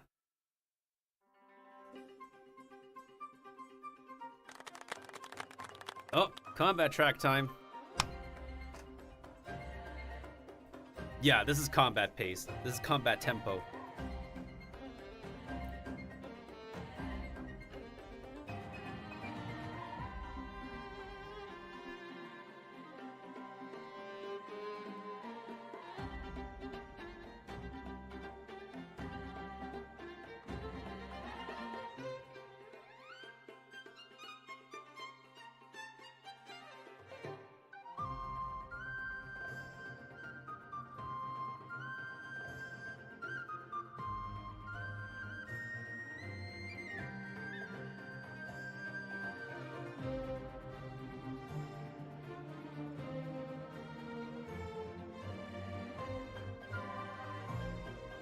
Oh, there's the motif.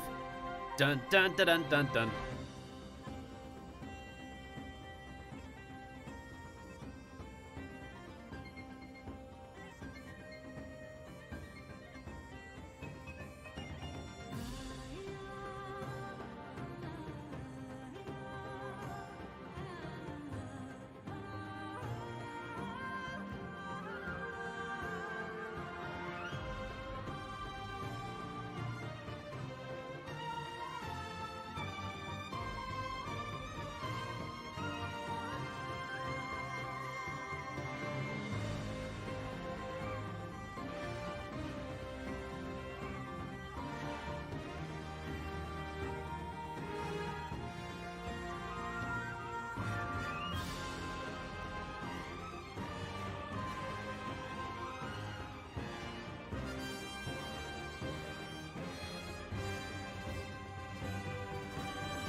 He's hitting the high pitches.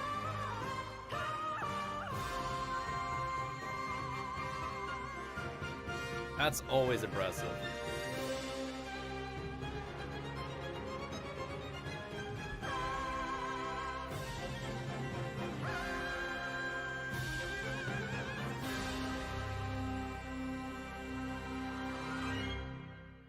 That's what we're fighting to? God damn. We're not going to hear all of that, but that's awesome. 感谢我们的 Hoyer Max 同学以及现场各位音乐家们的演出。罗德卡莱的音乐确实非常有史诗感啊，感觉跟着音乐一下子就被带到罗德卡莱这片土地当中了。是的，那等到旅行者们体验完罗德卡莱的人文地貌和魔神任务，再回来看一看我们的音乐会现场，或许又有一些不一样的感受。哎，鸡哥啊，记得5.3前瞻你跟大家有预告过啊，原神接下来会有一个全新的玩法模块。Oh yeah, Mario Maker. What about Mario Maker? 有什么情报可以给大家更新的吗？啊，有的有的。那让我们跟随一段场外的短片来了解一下这个玩法的进展吧。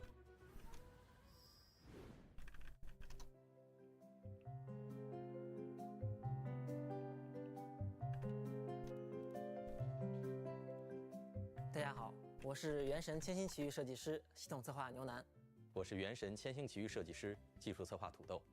本期视频内，我们将向大家介绍即将与各位见面的新内容，聊一聊新玩法是什么，未来有哪些开发规划，以及更多与创作生态相关的话题。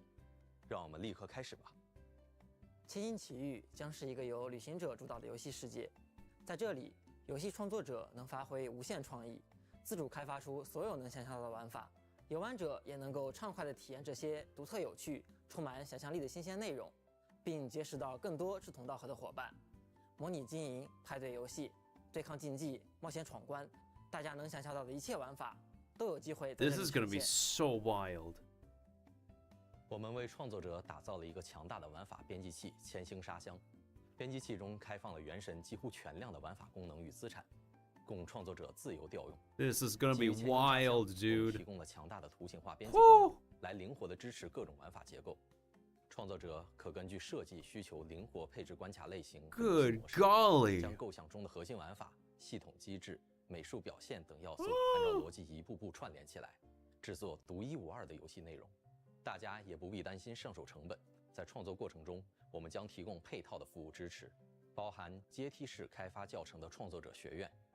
促进经验共享与协作的创作者论坛，以及专业的创作者技术顾问服务等，帮助大家充分学习与应用编辑器能力。作为一项长期的企划，整个玩法系统将持续进行开发迭代。在接下来几个版本中，开发组也将为大家带来以下重要内容的更新。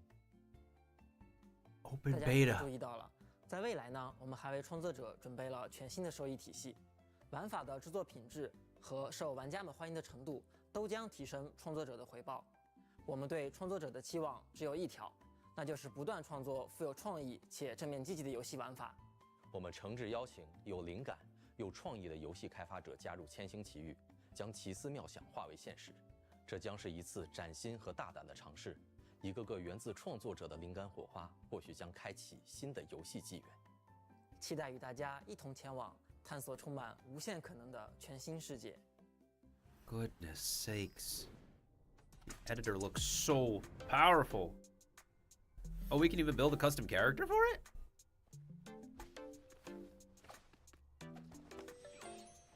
Damn, character customization for real.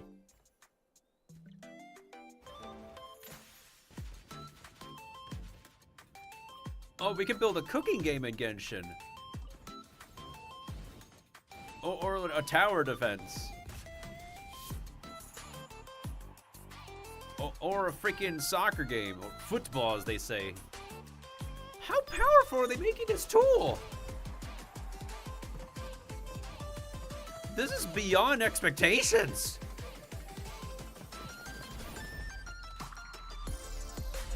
This is so much more than the event we previously had. We got flipping a league mode we can make.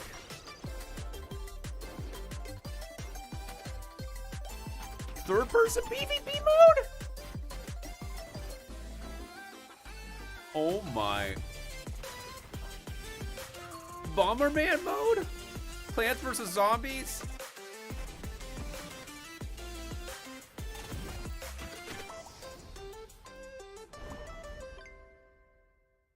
What the frick, dude? 哦耶！我现在就要玩《原神千星奇遇》，快点端上来。好的，那么关于《原神：千星奇遇》的更多内容呢，我们也会将在未来为大家带来更详细的介绍。无论你是有奇思妙想的创作者，还是想和亲朋好友尽情玩耍的旅行者，都请期待我们的后续情报。这一次真的一口气给大家分享了好多内容，不过我还是想问一下鸡哥，这应该也是很多旅行者也都非常好奇的。好奇的。我知道我们原神的团队是一直在进化的。那其实每年鸡哥你也会跟旅行者们分享一些未来的一些想法或规划。那作为今年原神变化非常大的一年，不知道鸡哥有什么感受是要跟旅行者们聊聊的？今年想聊的可能跟以往不太一样啊。那去年我是站在产品研发的角度去给大家提到了进化这个词，但是今年呢，我更想站在 IP 运营的角度跟大家简单来说一下团队坚持的一些想法。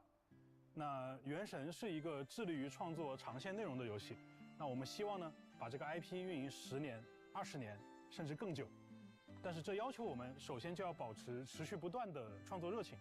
那这份热情除了来自我们团队同学自己的信念以外，也离不开一代一代的旅行者们长期的支持。其次，也要求我们在创作的时候时刻保持独创性。那么对于我们的团队同学而言，独立自主的创作和完整闭环的设定才是维持这个品牌前进的核心。就像我们米哈游的众多系列产品一样，我们大家都是保持着这种相互尊重的心态，独立发展，才能持续不断的拓宽精彩内容的疆域。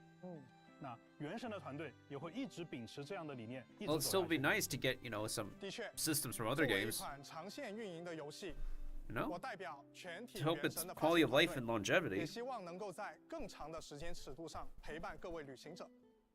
其实到了第5年回头看，我们团队和我们的玩家共同经受和承担了许多起伏和坎坷，但无论经历怎样的困难，我们一直都相信，克服困难唯有一条正确的道路，那就是坚持初心，创作优秀的内容。也要感谢每一位陪伴着我们的旅行者，你们的热情、鼓励和支持是我们持续创作的原动力。我们也会更加用心去深耕属于原神的美好世界。那么最后，《原神：空月之歌：城市》将在2025年9月10日迎来版本更新。 9月10让我们在日罗德卡莱这一片洒满月光的神秘土地上再会吧。旅行者们，我们罗德卡莱见。 I feel... Oh man, how do I feel about this game now? Do we have something extra to look at? Welcome back. We made it. Hey guys. Now, that does mark the end of the special program, but we know that was a lot of information. It feels kind of impossible to take it all in at once, and I doubt I'm alone in feeling a bit overwhelmed. Yeah, the special program team thought that might be the case.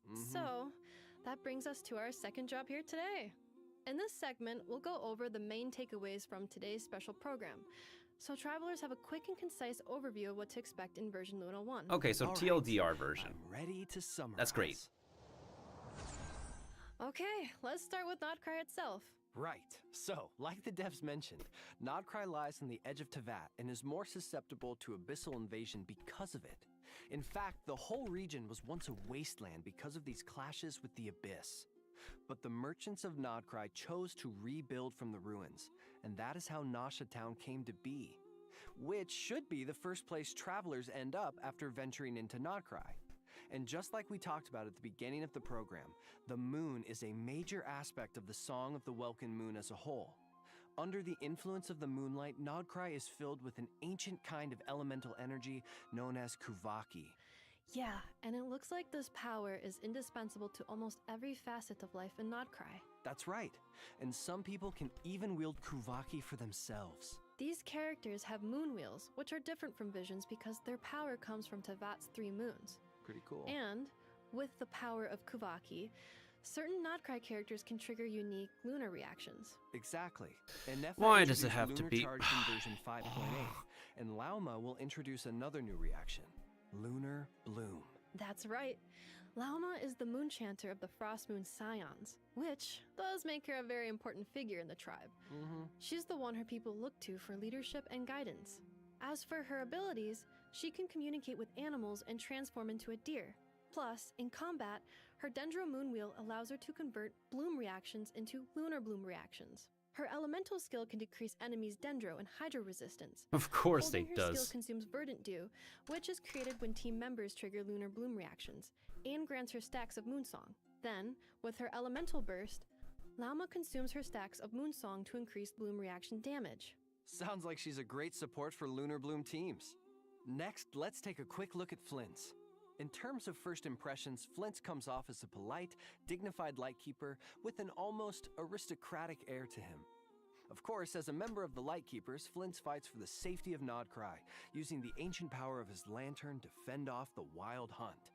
In battle, Flint's elemental skill infuses his normal attacks with electro damage that cannot be overridden. Casting his skill again will trigger a special elemental burst that deals lunar charge damage to enemies. His skill can do a without needing to burst? satisfy any conditions, his normal elemental burst can directly deal lunar charge damage to opponents. Which does make him a strong addition to lunar charge teams. Let's go. Alright, Let's go. let's move on to the last character coming in the new version. Aino, from the Clink Clank Krumkaki craft shop, right? Yep, Aino is Anepa's creator and the owner of the workshop. She's also a genius inventor. The massive A 4-star cannon in created a Ashitown used to 5-star. fend off the wild Wow. hunt is her creation. Cool. But even geniuses have things they're not so good at. And for Aino, well, that's housework. So Anepa takes care of that for her. That's nice. In battle, Aino's elemental skill allows her to use a gadget to launch forward, dealing AoE hydro damage to surrounding enemies. Then, with her elemental burst, Aino summons a water-spraying mechanism that periodically That's a deals big hydro field. damage to opponents. Whoa, you can't forget the most important thing. All right. Near the beginning of the first act of the Archon quest, A Dance of Snowy Tides and Hoarfrost Groves, travelers will have the chance to meet Aino and invite her to their parties. In other words, travelers I bumped my can get her microphone, for my bad. free. That's right. And speaking of, let's talk about Did how I the damage dev my team microphone? has Hopefully revamped not. These quests with the goal of adding richer character development into the core Oh, narrative. we're good. Cool. This means in the Oh. upcoming Archon quests, travelers can look forward to more interactions with the 3 characters we just mentioned and the ones we'll meet in the future, allowing us to get to know them on a much deeper level. That character looks Version fun. Luna 1 is also bringing new content to the open world. Travelers will have the chance to help the new characters, Flint's, Lauma, and Aino, build meeting points in Nodcry. At these meeting points, you can chat with characters whenever you feel like it, and learn more about their lives by progressing certain events. Yeah, it's kind of like Traveler's Tales, but a little more fleshed out. Now, the Damselette is another highly anticipated character. I'm sure many travelers have already picked up on her close connection to the moon. And travelers will get to meet her very soon. After venturing to Hisi Island in the upcoming Archon quest, travelers will encounter the Damselette at a special time and place. In this place, you can chat with her, accept commissions from her, and receive her gifts. Definitely something to look forward to. Now, let's give a quick refresher on the upcoming event wishes. Goodness sake, In that's the first lore. half of version Luna 1, travelers can look forward to event wishes from Lauma and Nahida, as well as a Sumeru-centered chronicled wish banner. And in the second half of the version, we'll have event wishes for Flint's and Yelan. In addition, Aino will receive a drop rate boost on the second half banners, so don't miss out if you're interested. Alright, now let's talk anniversary rewards and system optimizations. Starting with anniversary rewards. Travelers will receive 1,600 Primo Gems in their in-game mailbox, along with a new robot kitten pet. Aww. An in-game 2-person lounge. Man, I thought and we a would still get more variety of rewards. Is it just enhanced 20 materials. polls per year? There will also be a login event where travelers can earn a total of 10 intertwined fates, along with other rewards like resin and mora by logging in for 7 days in a row. And, of course, travelers will get to choose a standard 5-star character of their choice. And this year, Yume Mizuki will be available as one of the options. Of course Mizuki There's will be also available. the free Aino obtainable through the Archon quest. So, that's 2 new characters travelers can add to their roster for free. And finally, initial top-up bonuses will be reset after the version update. Now, let's check out the optimizations coming in the new version. Let's do it. First up are a few optimizations that should improve the adventuring experience.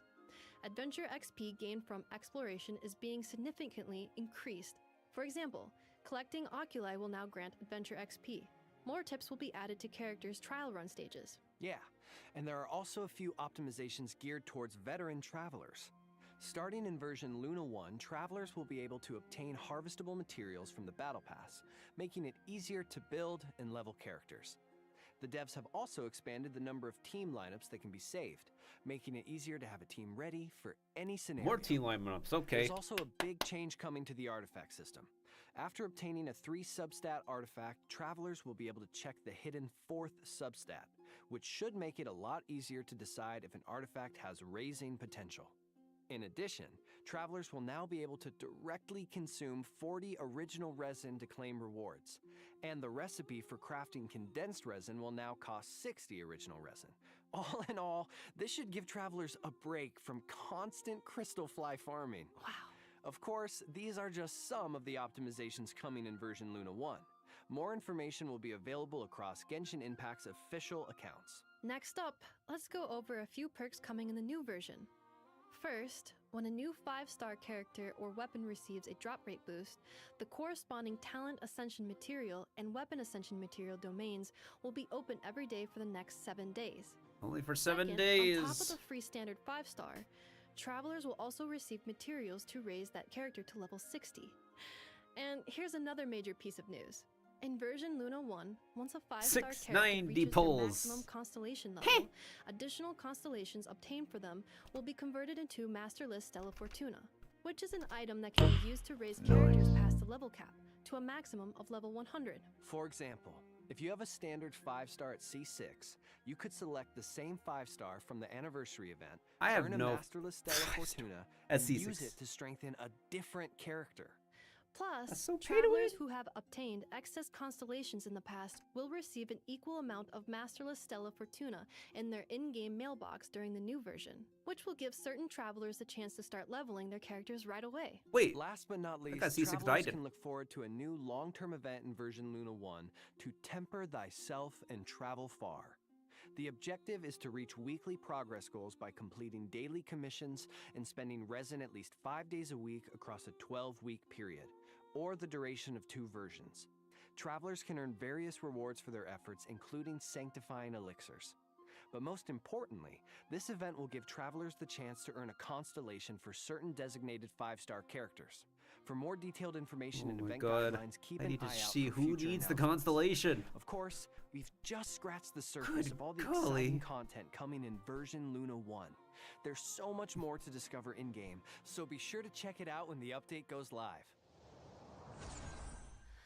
Well, that brings us to the end of our post-show summary. Anything you want to say before we go, Nick? Yes, it has been such an honor voicing Flint's. I'm so grateful to be joining the Genshin Impact team, and I'm so excited for you all to get to adventure with him.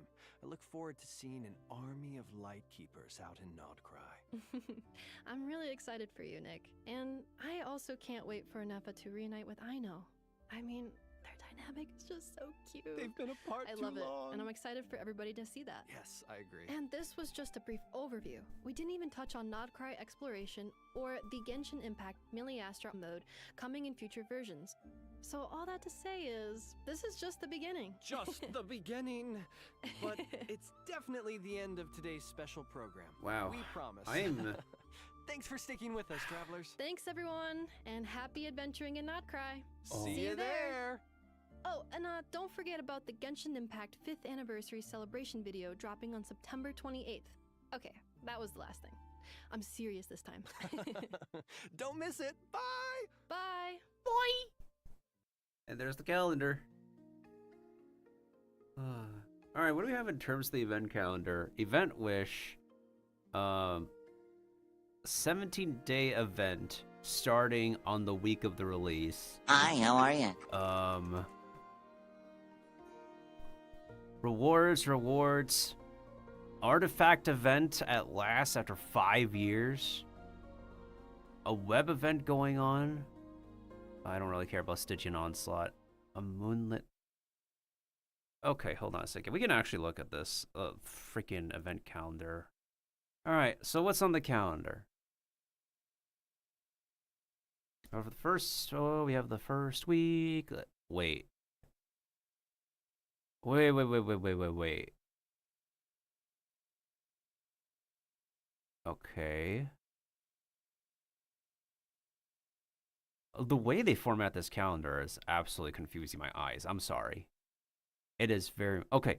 So the calendar is horizontal for whatever reason. Anyways, okay, so first half of Wish, then we have this web events going on, community event that might be a forum thing. I might not pay attention to it. Many months long event to get a free copy of your favorite 5-star. An anniversary special community event. There seems to be like a third of this calendar driven by community events. Let's see. I'm guessing the second half is the... Okay, what is with the latest game patches? Okay. I mean, it might be a good time for me to save as well, because flippin'... the character I want in Wuthering Waves is not available until the second half. Same exact thing with Genshin Impact. I gotta wait for freaking end of next month going into October for the character I want. But the bright side is, I guess we get to spend time to, like, you know, hoard some more, I guess. It doesn't really seem like, you know, I feel like I might log in, play the flagship event that's going on from, like, what, September 12th to 29th, wait for the second half to begin, and then I'll just pull. I have guaranteed, wait, am I guaranteed Flints? I don't remember. Was I on 50-50? In any case, I should have enough pulls to get him. We should unlock the new map at least, so that way I can actually farm I can pre-farm the new Ducky robot boss to get the... They should also, like, reveal information about the character off the rip from the get-go. So that way players won't have to, like, wait in suspense and, like, have to be pressured into looking at data mines and leaks. And, of course, data mines and leaks will always spoil things. We don't talk about those on the space. The only thing we'll say about is just how sucky it is to be spoiled by stuff that's not even out yet. And also, good morning, Kiba. The live stream just ended. They started at 7:51 a.m. Eastern time, again, relatively early, and they just ended as you came in. I feel 2/3. Okay.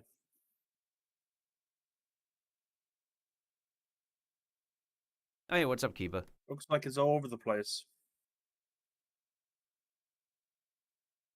What time did you wake up? Around 9 o'clock. No, that's fair. That's fair. I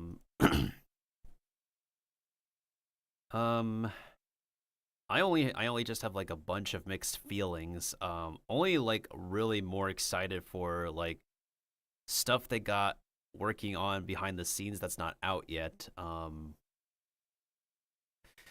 course, the things that will always be impressive with this game is the music and the lore building.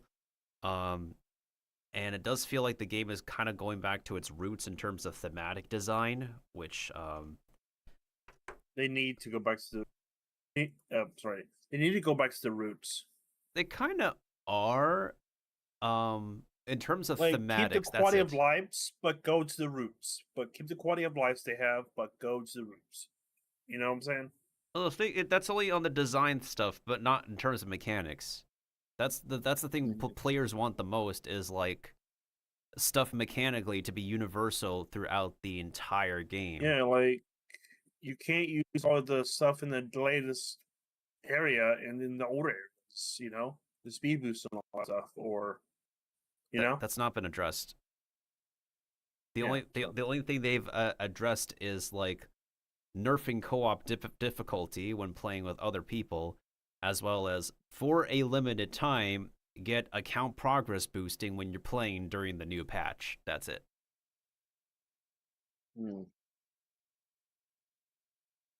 And of course, as expected, just like Dino Land, the new combat mechanics are locked behind the new Celtic Moonland characters. Yeah, so it's character exclusive and Well, granted, we can get we do get one of the new land characters for free, but it's not a high rarity character, so her value is just not there, even if everybody can get her, even after this patch is the big over. question is, are they good? The higher rarity characters will, of course, always be good. I'm pretty sure, like, the universal character everyone gets is just exists to apply element and then switch to DPS. That's it. The previous free character we got can function decently as a sub DPS and only do big numbers for the dedicated players who build the free character. But for this time around, it's just apply water and switch to DPS. That's it. Also, this is the first character of an archetype they finally visit after 5 years, and that is Water Element Greatsword. That is an archetype they have not done since 5 years ago, and now we finally have that archetype. Again.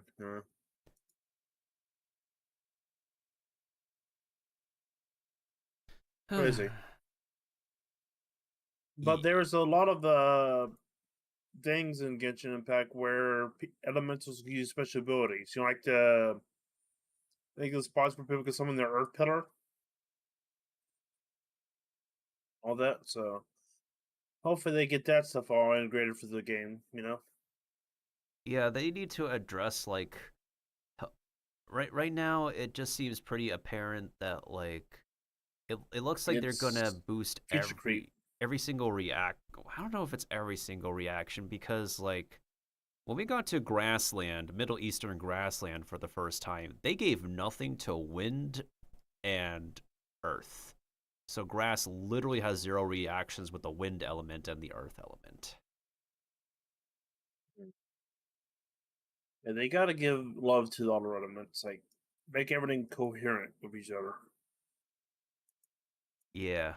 Oh, and a new surprising mechanic that they decide to add, which probably may be pay to win, is that characters can be level cap increased. That sounds pay to win. The main method to get the level cap increase is to max out a 5-star character. So a lot of pools. Yeah, so if you max out, I do have one maxed out 5-star character, we get a level cap breaker token as of my main So you go far beyond. Yeah, and each level cap breaker can make a character go past 5 levels up to level 100. So in other words, how many characters do you need to get that unlocked? You just need to get 5 stars only, or you need a certain amount of 5 stars? In total, to get that level cap up, if you need to max out a 5-star characters, that's 7 copies of a 5-star character. In order to get to level 100, you would need 14 copies of 2 5-star characters. Now, the thing is, though, this also counts towards the permanent 5-star characters. However, given that we do not have a very expansive roster of permanent 5-star characters, with the tokens we get, we have to be selective on who we want to break the level cap. I think they should have did like in the other way, where if a character reaches the cap, any character like 5-star or 4-star, they should contribute to the characters be able to unlock the level cap. You know what I'm saying? Yeah, I was like thinking that, like, why isn't this designed for the maxed out 4-star characters as well, considering that they're easier to obtain by non-spenders and spenders. Yeah, like, and they don't have to. Journey has it. Yeah, they don't have to give. like at 25 characters, you have at the cap. They could go to a different, higher cap, but you need 25 of any characters. So let's do something like that. They can go beyond it, but only them characters can go beyond the cap. It might be something they'll consider for the future, because like I can understand that if they give the same amount of level cap breaking tokens for all the max out 4-star characters, that might be a little bit too borked and OP in terms of mechanics. So what they could do is that they could implement a somewhat nerfed system for the 4-star characters. So if you max out a 4-star character, instead of getting a full level breaking fragment, you could get partial of it instead. Like let's say half of one. Yeah, half of it or 25%. Mm-hmm. Yeah. So at least you're working towards something by maxing out a 4-star character. Mm-hmm. So it's not because easy. at that point, 4-star character won't be worth maxing out. Yeah. And you want people to max their stuff out, so. And does a 4-star take more pieces to max out than a 5-star? They require the same amount of copies. It's just that they're easier to obtain by gambling standards. So it definitely does. They should add them to the pool, but with a higher margin of hey, you need about 4 stars to make this count as a 5-star, or something of the sort.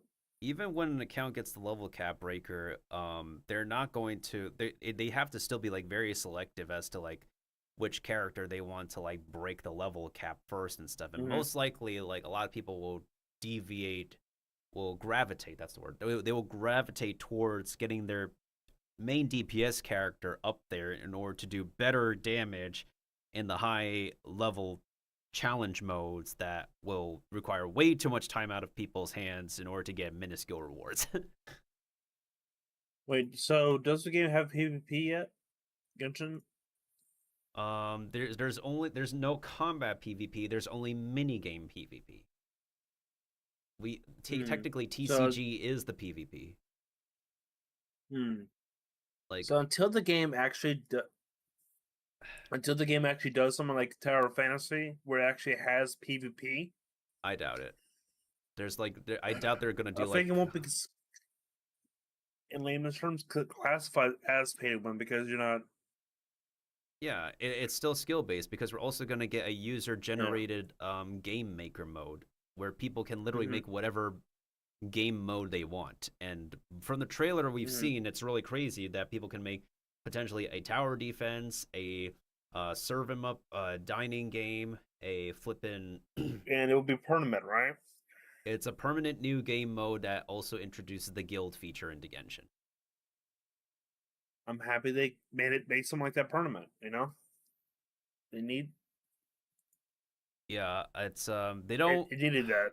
They don't bring too many permanent gameplay into the game, but all we know that's becoming permanent next patch there was a limited time event where every day you can randomly talk to one of the in-game characters living their daily lives as part of a limited time event mission. Now that mechanic is going to be introduced permanently into the next patch. So you do a side quest, you unlock the catch somebody living their daily life moment every day permanently. So you can go back to Japan, you might run to the Shrine Maiden Fox, just ordering her Shrine Maidens to do something for her bookstore. Or maybe in 2 days, you go back to Middle Eastern Greenland and you see the Fox Archer Boy just tending to his plants and he might need some help on that. Now that's a permanent feature. That's something I've low-key asked for. I legit want to see the characters in the world. Yeah. The characters that you're pulling, you know what I'm saying? Because do you usually see them in the world? Nah, and after the story plot? Outside of their stories and player housing, no. So this is really good now that we are going to have a permanent system where we have a chance to run into one of the cast members living their daily life. Yeah, because where they go, you just Pokeball them put them in the PC. Well, it's not the case anymore. So Yeah, I'm happy with that. Mm-hmm.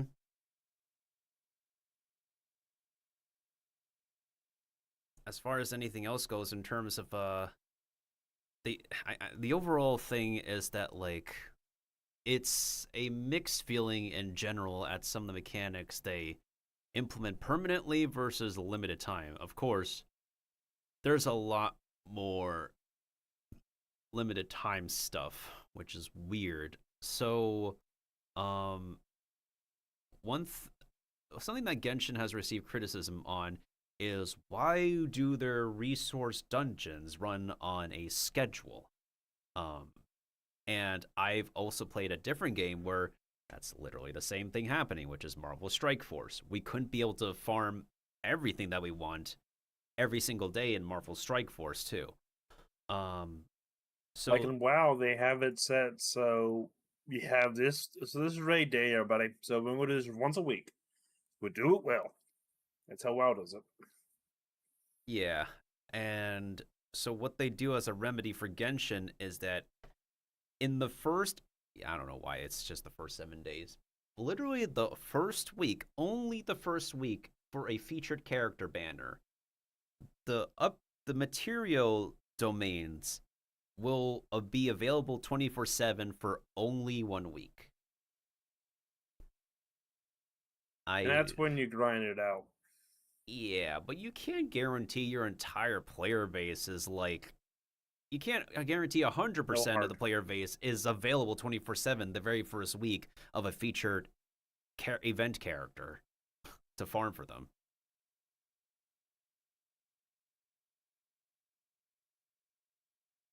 So that's kind of weird.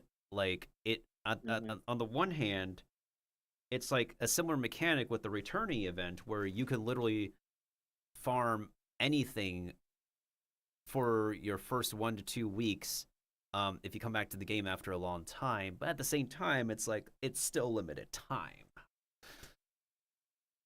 to remove the schedule restrictions.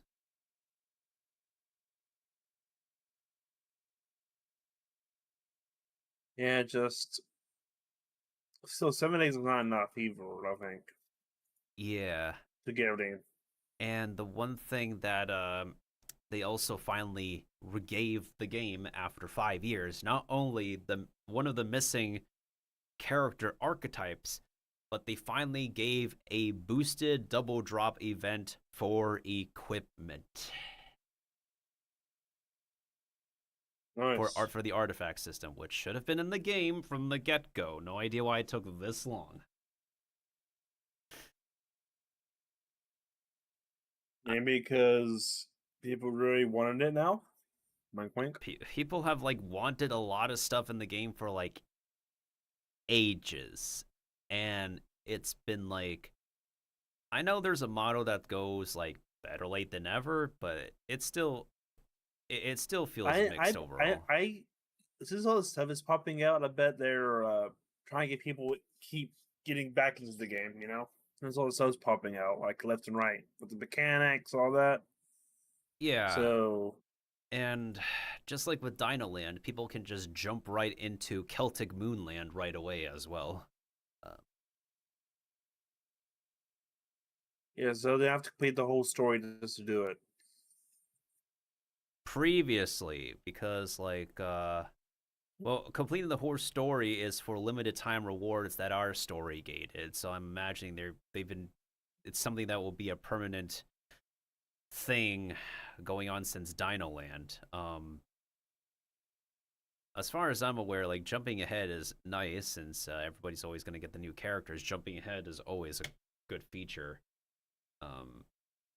Because when we started Dino Land with expectations, and this is when the streaming program was past tense. That's when the streaming program was still around and not dissolved unofficially.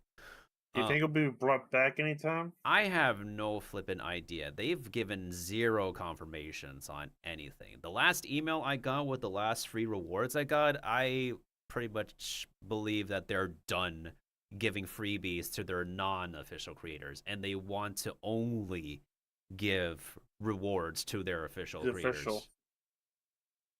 Yeah, because to be fair, they've also held CCV competitions for real life cash prizes.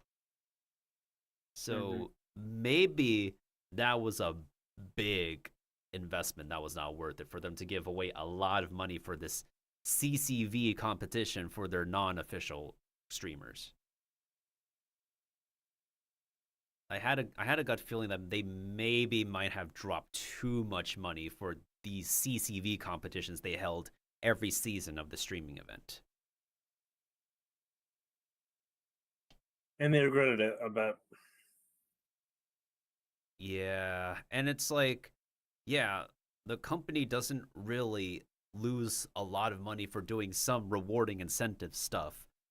But at the same time, like, even though they technically did have a history of, buying like a pile of consoles for their employees, it's still, that was during a time when they had no financial department because they did not understand how buying a gigantic. pile of consoles, I think that's easy. Buying a pile of consoles for their team, I bet that's pretty easy.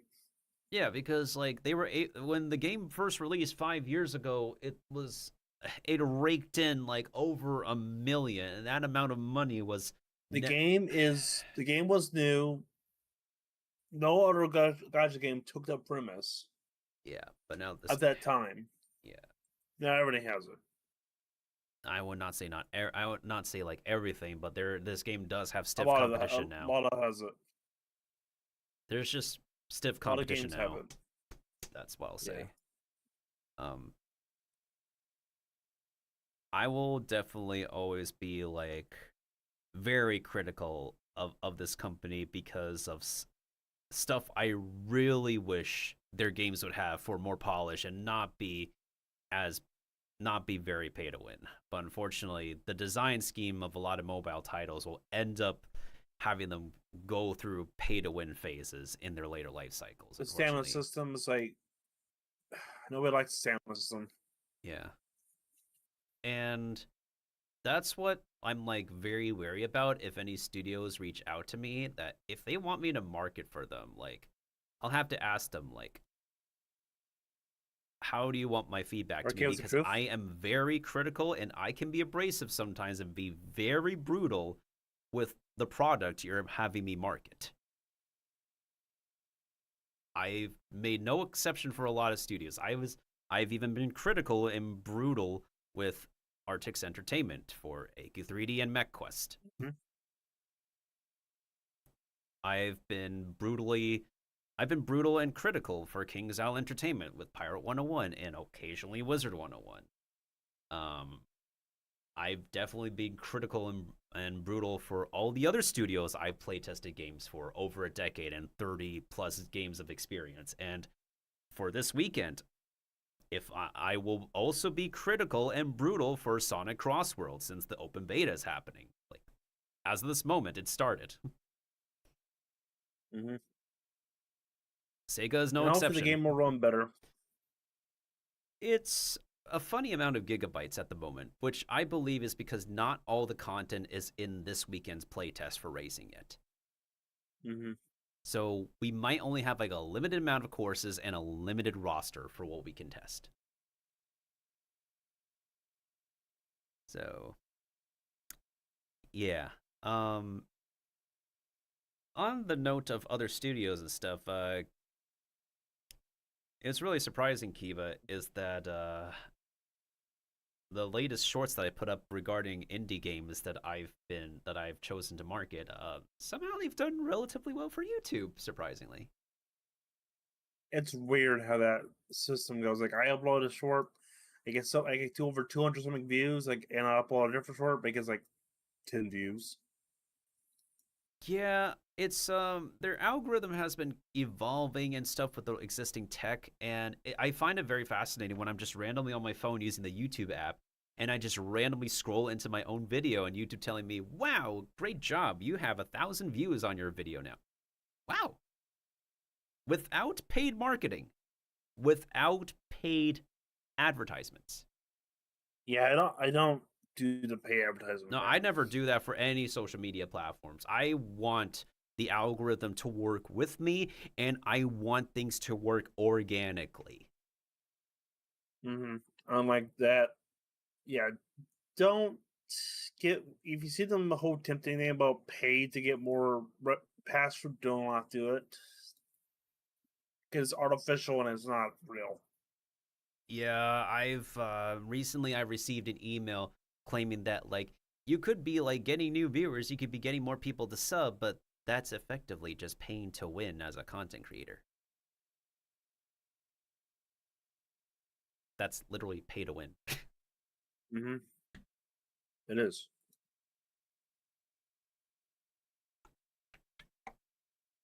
Practically is pretty much pay to win.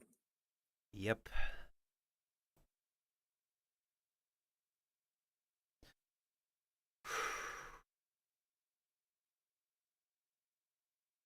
Anyways, I'm gonna log onto the game before I forget. Even though there's like nothing too exciting. Your codes and all that. Yeah, good thing they extended the deadline for the codes now. Thankfully. And I believe something else people are very thankful for is some more lore bomb dropping is oh yeah, there's a 4-star character Charfade had some fascination for. Apparently he's not born from German Wineland. He's born from Dino Land. Yeah, so the latest. So it's a late rumor for the update. That was something that a lot of people got their heartstrings tugged at for. Even though I had to like get myself sitting through a lot of the last bit of Dino Land story for limited time rewards, I will say that was a surprising twist that they put in the writing. And it's always nice for them to always go back on their other characters, have people know for a while, just to tie them in with the newer characters and new regions. And what they also done is get the Wind God character to work with the Dino Land Fire God character to resolve an issue. And I would like to see more of that, because it feels like the first region's god, dude is literally the only one going out of his way to go to the rest of the world to not only bask in their alcohol, but also, you know, to mingle and also maybe potentially have a god-to-god interaction. Because the last time he did that, well, he went to China. He did have a god-to-god kind of with the God of Stone. And I don't recall if he ever had he had an interaction with the Shrine Maiden Fox, but I don't recall if he ever had a god-to-god mingling with Japan's god.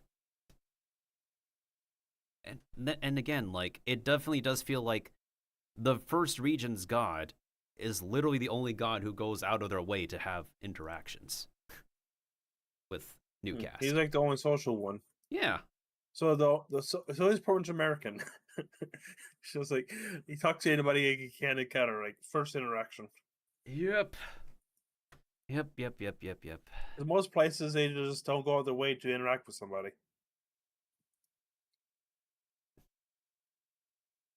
Oh boy, oh boy, oh boy.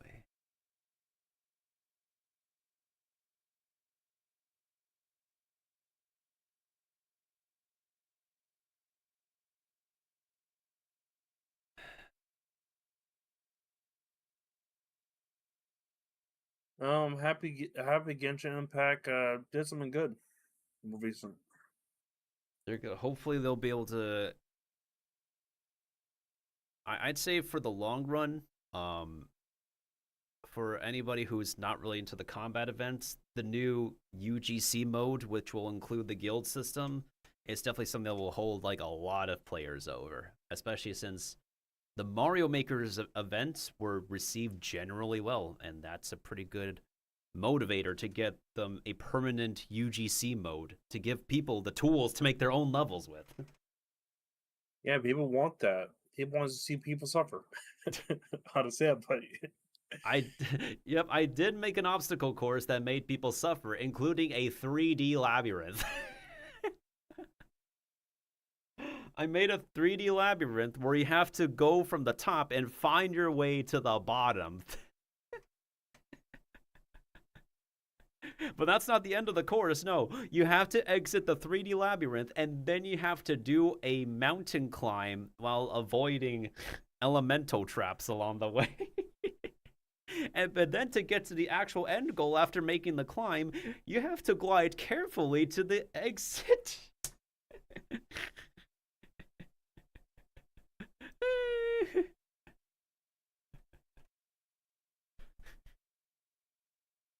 Okay, there's got to be a term for that, because I know masochism is the term for oneself. I don't know what the term to unto others is.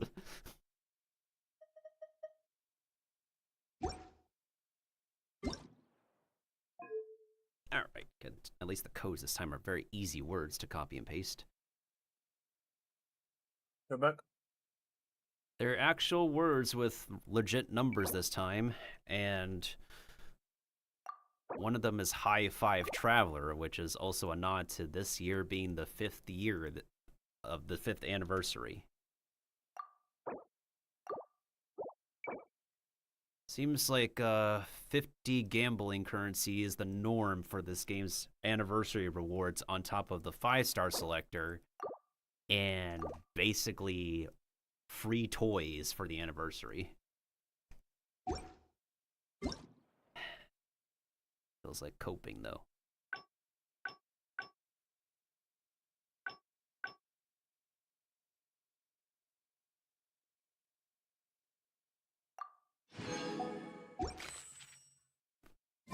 Okay, how are we doing on our savings? We are still saving, so I will continue to save since the character we're interested in is not available yet. It will not be available for weeks.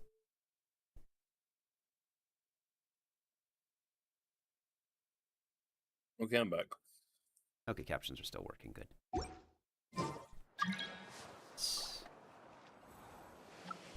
Oh yeah, for the throw thingy, I haven't had a chance to update K-Bonk yet, but I'll find a chance to do so, and hopefully that might fix the connecting thing.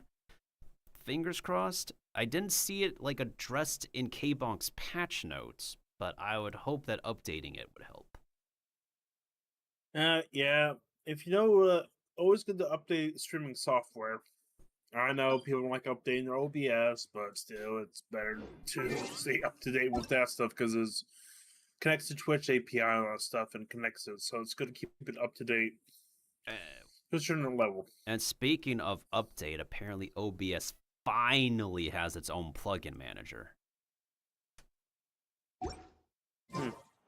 Yeah, because originally we'd have to get a external plugin manager to manage our own plugins, so I guess it's a nice quality of life they dropped as an update recently. Yeah. I didn't recognize it, maybe just because I already have it set up, I don't know. I don't even manage my plugins, I just have them installed, keep them updated. If I need to, I'll update them, I will. Yep. Oh my goodness, get me into the correct menu. There we go.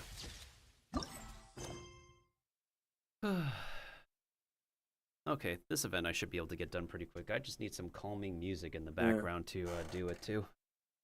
Alright, let's, wait a minute. On the note of Celtic stuff. Wait, there is a YouTube channel that I've been listening to for some music. Let's be careful with some of that Celtic music if they're not using AI to make it. No. A lot of channels might be using AI. They've definitely been making their own tracks even before the rise of AI slop fest. Let me just make sure. I just want to make sure because they're known to pop up a lot. No, completely fair. You gotta look at the description. Yeah. Let's see here. Did I share their tracks in? Oh, I found the channel's name. Vinsvept. Let me see if they have like a playlist. Or like, they have 1 hour of medieval fantasy music. Actually, 2 hours Celtic fantasy folk music. I think that might be good enough, considering I might not spend a lot of time in the game at the moment, anyways. All right, and for anybody who would like the link to this YouTube channel or like the exact spelling,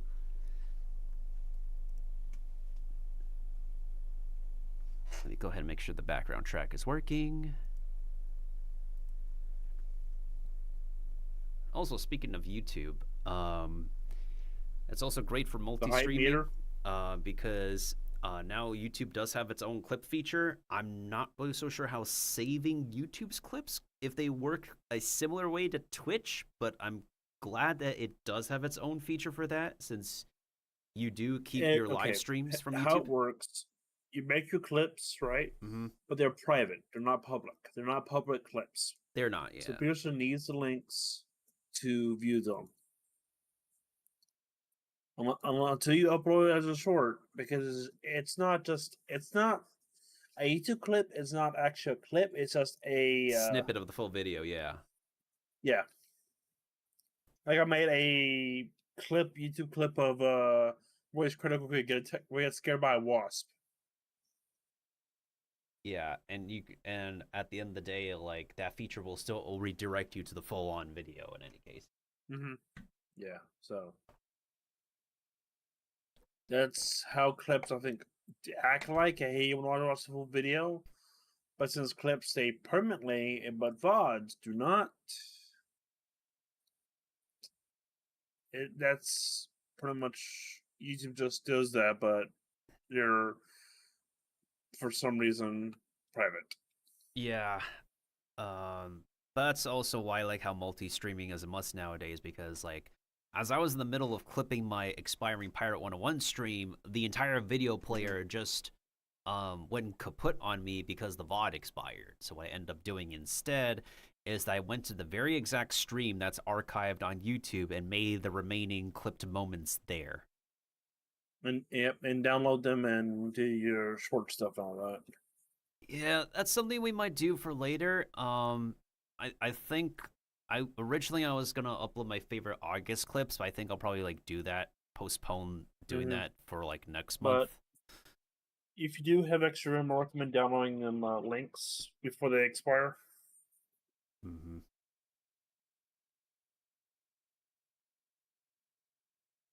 Of them videos. Yep. So I can do the bigger ones. I might have to make a new second account. So that'd be easier to do. True that. Because one account can have 50 gigabytes for 7 days. After that, I think that's the limit, and you have to make a new account.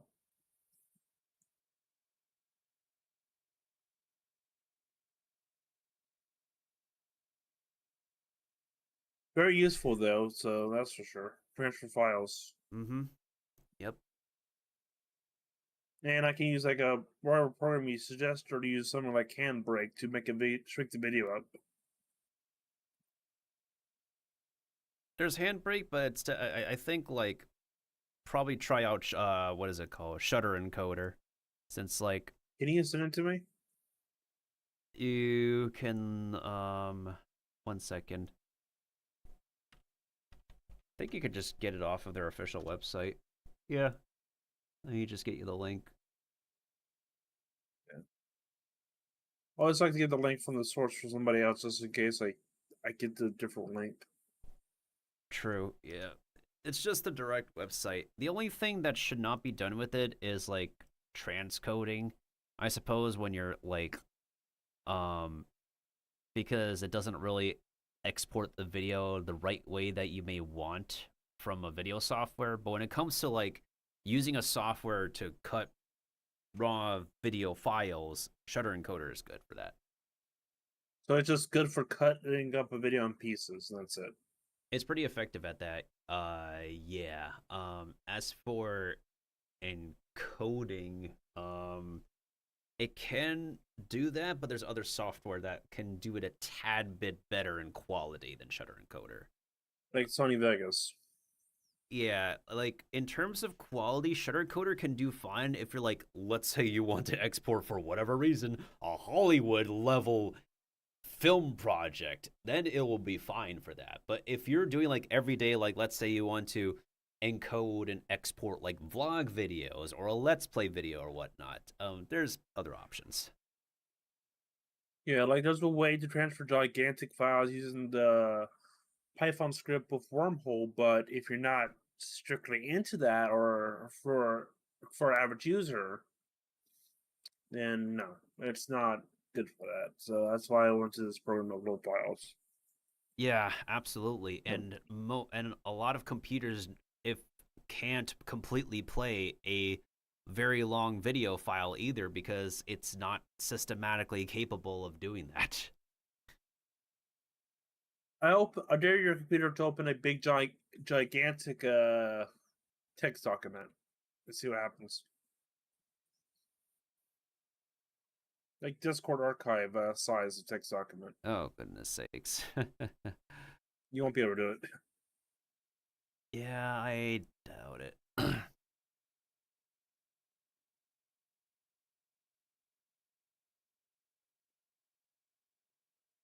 I need to use the bathroom real quick. I'm going to start letting the music play in the background. Okay. Ooh, this song is familiar.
Oh, my plan for the day? Doing whatever I feel like, I suppose. Same with tomorrow, and the day after that.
The best rattan furniture is made from strands that are smooth, thin, and strong like silk.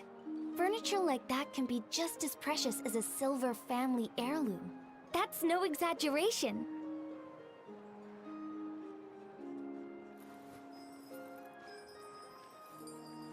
Okay, now I'm back.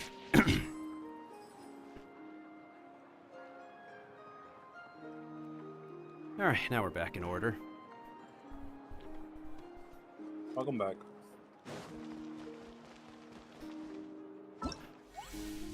I also took the opportunity to go check on some cookie dough I've refrigerated.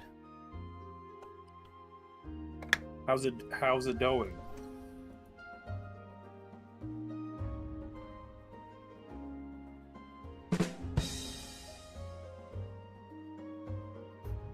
It's doing its best, all right. Quite sweet. Anywho, I'm questioning its structural integrity though, because it's not turning out the same way as in other people's videos. It might, probably because I'm working with 0 dry ingredients. So the cookie is quite moist. It is the magic peanut butter cookie recipe from the 1980s. Oh, I know exactly who you got the recipe from. Our favorite old book recipe guy? Yep, and I was wondering, like, how long ago, like, what's the oldest version of the 3-ingredient peanut butter cookie? And it turns out it's from the 1980s. There's some good recipes that look like, you sound like weird, but you actually try them. This is actually pretty good. Yeah, so I think, like, it's quite possible, like, the sugar portion might be off, because it's like, you can use whatever amount of peanut butter, just 1 egg, just fine, but I feel like how you mix things as well as the type of sugar you use might throw things off. So I used a combination, because a lot of cookies do this. A lot of cookies use a combination of both white and brown sugar for a very optimal baking reason or two, according to professional bakers. And also I did not have a lot of white sugar, so I had to compensate with half brown sugar as well.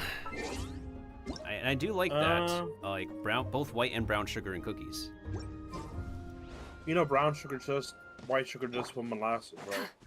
Yeah, but like molasses is more of like a Western household staple ingredient than an Asian household staple ingredient. So Asians would just keep the molasses in brown sugar. They don't normally use like straight up molasses like they do in like, they also don't really use buttermilk either. That's a good way if you ever get if you ever have them separate, your sugar won't get, you know, hard and all that. So, but there's other ways you can make it prevent from getting solid. There's like brown. It's not always like white sugar with like molasses in it. There could be just sugar that, when processed well, it just becomes its own brown sugar, like cane sugar, as an example. When it's processed, it gets its own molasses, effectively speaking, through the processing. So it becomes like a different variation of brown sugar. But I do like molasses syrup on pancakes. Pretty good.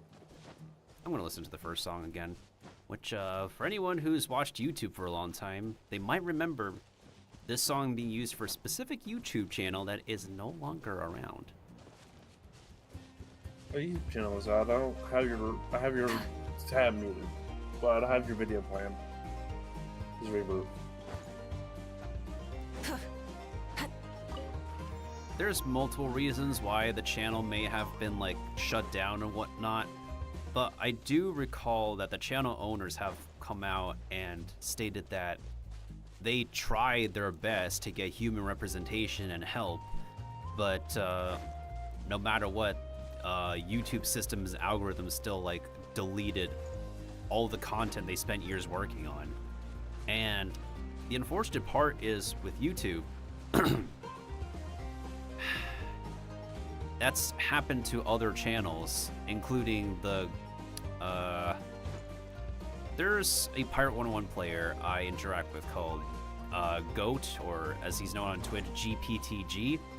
And I talked about his channel before with Kiba, but unfortunately, his original YouTube channel got deleted as well, and that's contained a lot of Maple Story content he's recorded and uploaded because he has been an OG MapleStory player for a while, and now all the stuff that he's produced, memories he's made, and anything with OG Overwatch is just gone.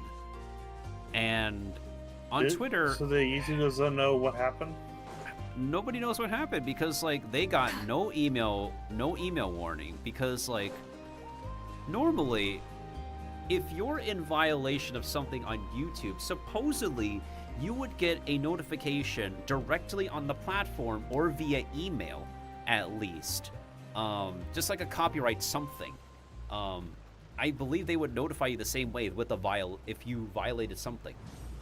Was it okay? I know somebody actually had a weird situation like that. Her name was Dow Noisy Toys, and about like half of her Fallout roleplay series was deleted off of YouTube. Nobody knows why, but yeah, YouTube didn't know what to do, so half of it was just completely gone for some reason. Oh, goodness sakes. So, yeah, with Goat, the person who responded to him on Twitter from YouTube directly, from the company's own account, say that, like, oh, it's most likely a suspension. No, it was not a suspension. It was literally the entire channel just gone. And without any notification from email or the platform. And I'm pretty sure he also ran into the situation where he tried to reach out for human support, but got nothing back. No immediate support back, no agent who's ready to help immediately. Nobody escalated to higher up support. So his original content's just gone. Well,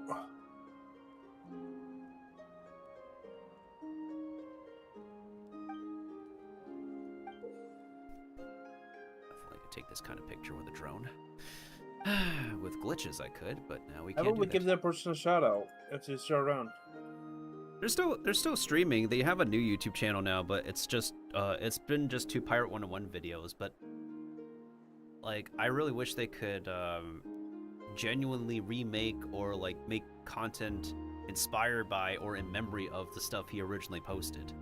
Like he still enjoys playing Minecraft and other games outside Pirate 101, so I just would love to see the non-Pirate 101 stuff. He's also pretty good at video editing too. Let me go pause the music and just to see what clip is playing for him.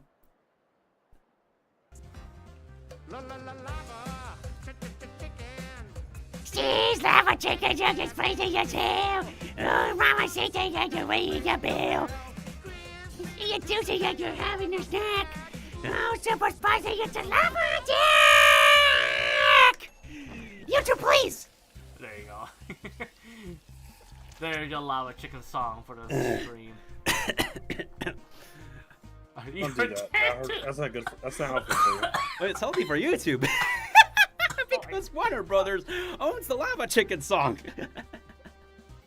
So I gotta sound very obnoxious over the actual audio clip. So the moment I heard Jack somebody Black, asked for it. It's not my fault. Yep, unfortunately, I'm actually dying. You and me man, both that's a go. bad idea. I was dying trying to censor that. Yeah, you hear that. Even the Minecraft record version, you get Warner Brothers get a copyright claim from it. The moment I literally heard the in-game first music. Yeah, I just literally heard the first syllable, and then I just went into full screeching censor mode, because I know YouTube does not like that, because Warner Brothers is on people's butts on YouTube for the Lava Chicken song. Like, people ask me, why you don't have Dragon Quest music in your pack and all that? I tell them, copyright issues, you know? Is it owned by Sony? No, it's owned by Square Enix. Yeah, go figure. I do know that Sony owns a lot of music. Sony owns a lot of music, it even owns Footsteps. Okay, so hopefully that censorship, that screechership is good enough for. I hope you love that, YouTube. Neighborhood's okay with it. YouTube, I hope that was beautiful. That better be beautiful, YouTube. I'd be bad if YouTube. Too much cringe. Okay.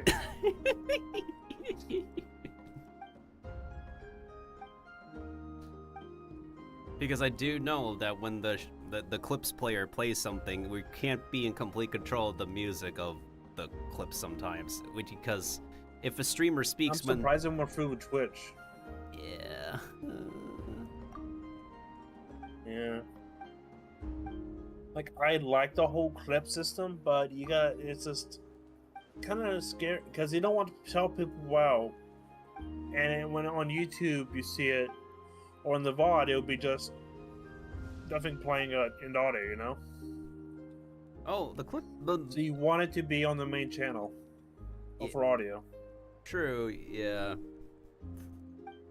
It's just also, because it's also like content from someone else's channel, you can't completely fix the audio that's being played because it's their content. They're the ones in control of the audio, sadly. What I'm saying is you can always make it on a different audio channel like you do for music on Twitch, like how you do for VODs, but YouTube won't hear it or whatever. So the thing is with like YouTube is that unfortunately you have to do like a lot of plug-in hoops to jump through in order to get like audio that's not playing through YouTube, sadly. Yeah. It's so technical. It's an absolute headache. I don't wish to put up with that this time. Mm-hmm. But if you do the standard audio channel where YouTube won't hear it, but Twitch will, but in the VOD it won't be there. That's easier to do. Yeah. But you don't want to do that because the clip in the VOD won't have no audio, so... Mm-hmm. Yeah, and if a streamer is speaking during a specific moment that makes the clip funny, like they have like a big joke they're saying or a very valuable story they're talking about. People won't hear it. Yeah.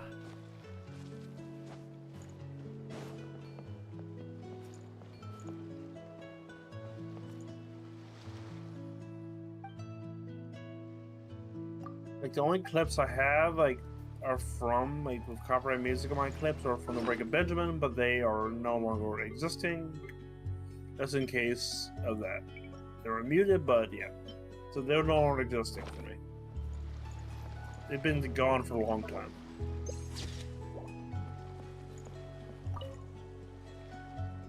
Just for my sake and people that shout me out. Hasn't backed up though.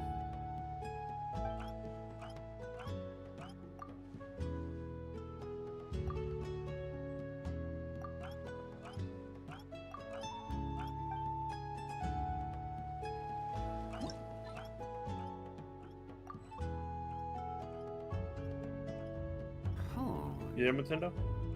I'm just playing the game right now. Him playing a game? Are you a streamer?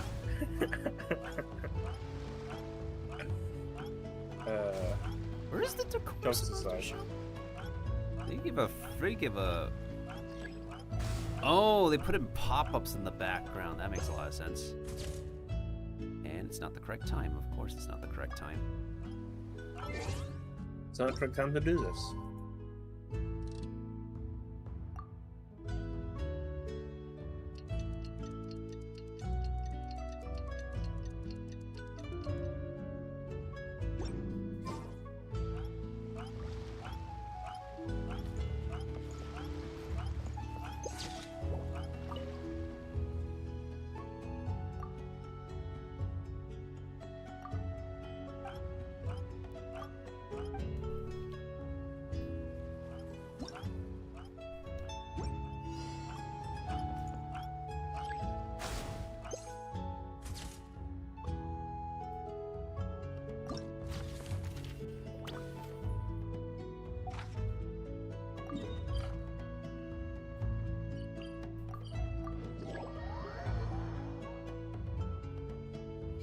Trials.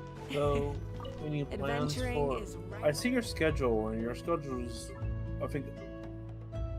How does your schedule system work on your lineup? It's like it's just a guesstimate. Okay. It's just a guesstimate what I think Just I want wondering. to do every week.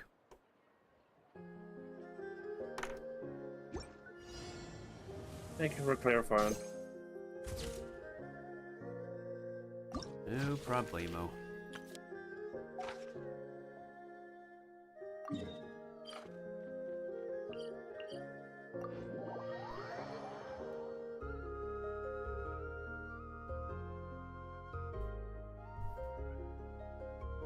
Well, Cyberpunk is actually showing the win now again. I've seen a lot of shorts for it recently of stuff people can do in the game. No, I'm talking about this, that Cyberpunk showed their sales, that physical sell for the Nintendo Switch 2, 75% of sales. 25 was digital.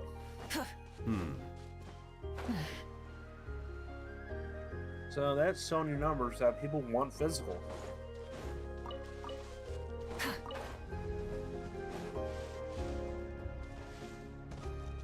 I don't want a key card. You know?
idle animation.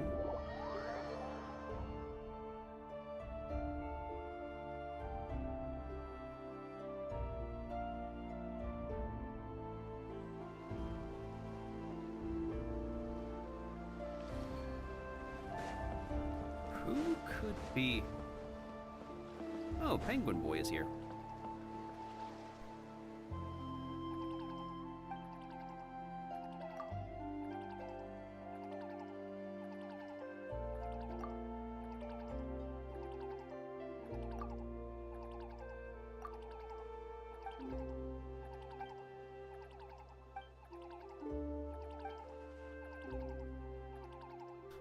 Let's see all these poses. Okay, the helmet one looks funny. What does this one look like? What's the formal pose look like? Let's do the fun one. The helmet is funny.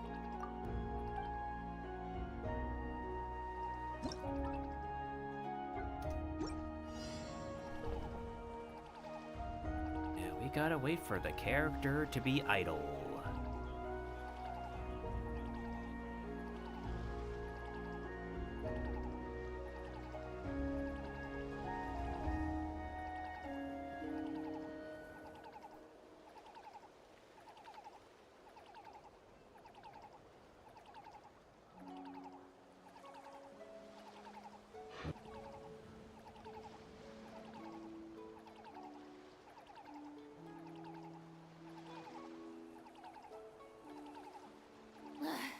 Boring.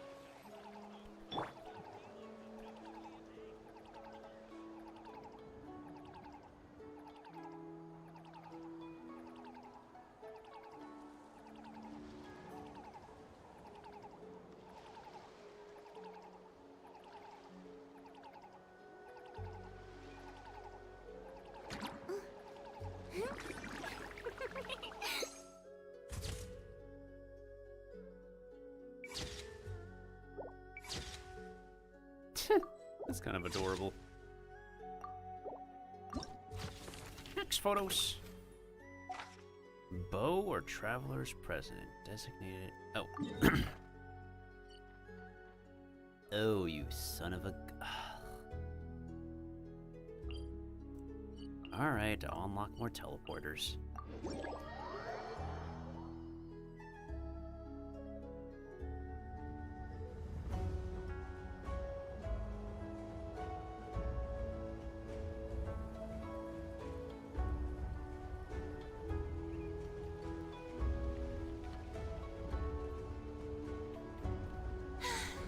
Being too popular can be such a hassle.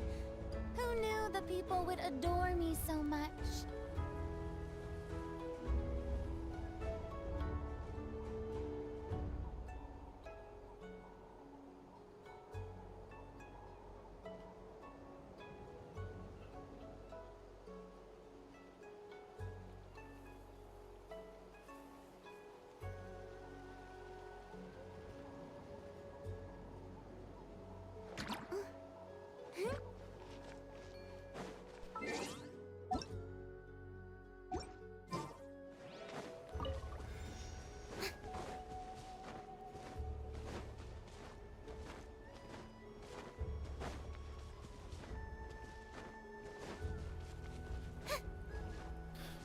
Of course, I read the news that another VTuber has graduated.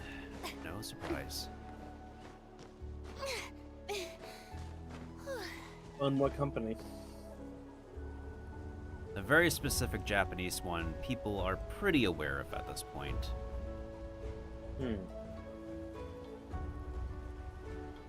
And who graduated? Their name is Rosemi Lovelock. Seems like it looks like they did a concert before they finished.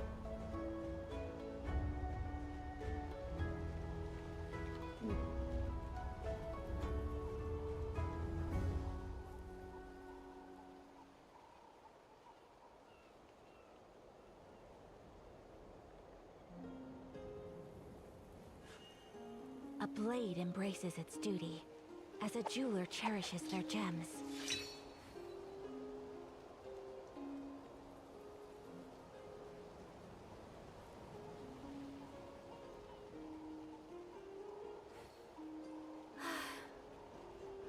wish life could be as leisurely as this a little more often. How greedy of me.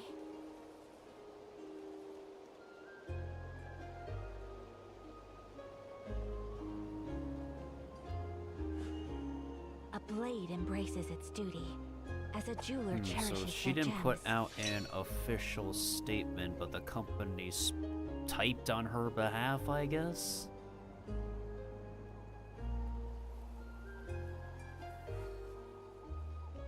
She's one of the first ones of this company as well. Wow, one of the founding members to just leave. I mean, all you have to do is just get the mark.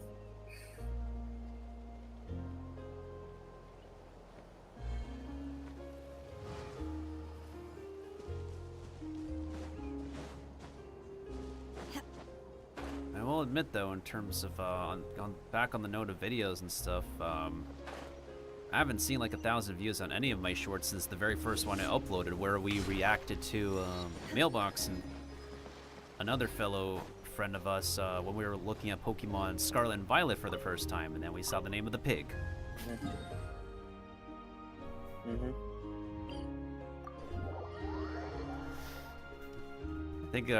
I think it's come a full circle when I actually ran into like a shiny pig in the wild randomly, and I had to look closely to make sure it's not my game glitching or bugging. But no, it's a shiny pig. Oh, a real life shark was discovered recently. A shiny nurse shark. Is it albino? An orange nurse. Oh, it's no, orange. it was orange. Huh.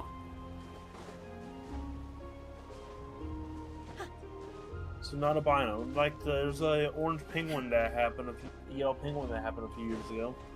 So, but not albino. Interesting. Kind of like the whole, like the blue lobster. Ah, so it got like weird entities. Genetic It's RNG. Yeah, or real life shiny. I mean, because orange is the opposite of blue. Oh, Fox Boy.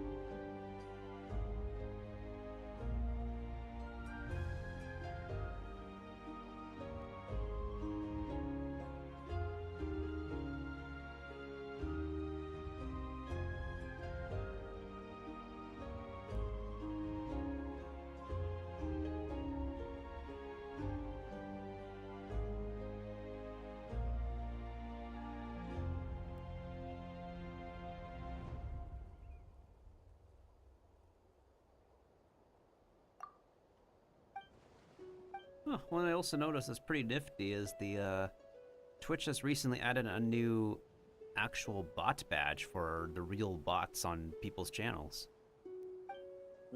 They released that, yeah. And you'll be in the bot category. It's kind of weird now because there'll be the bot category and moderator category. And Mala bots are moderators already, so that's annoying. So they'll be in both categories.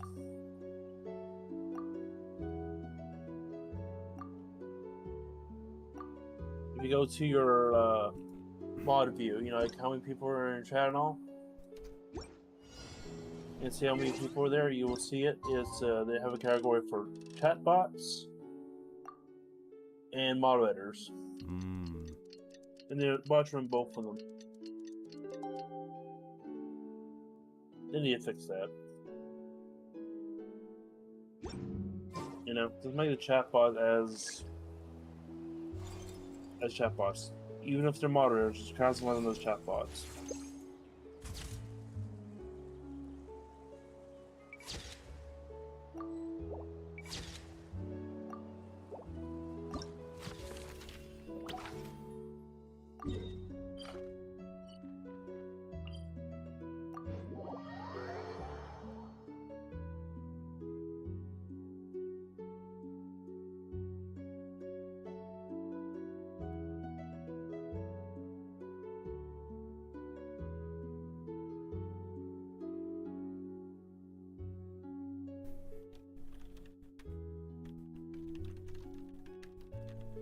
go jumping in puddles and see who can make the biggest splash.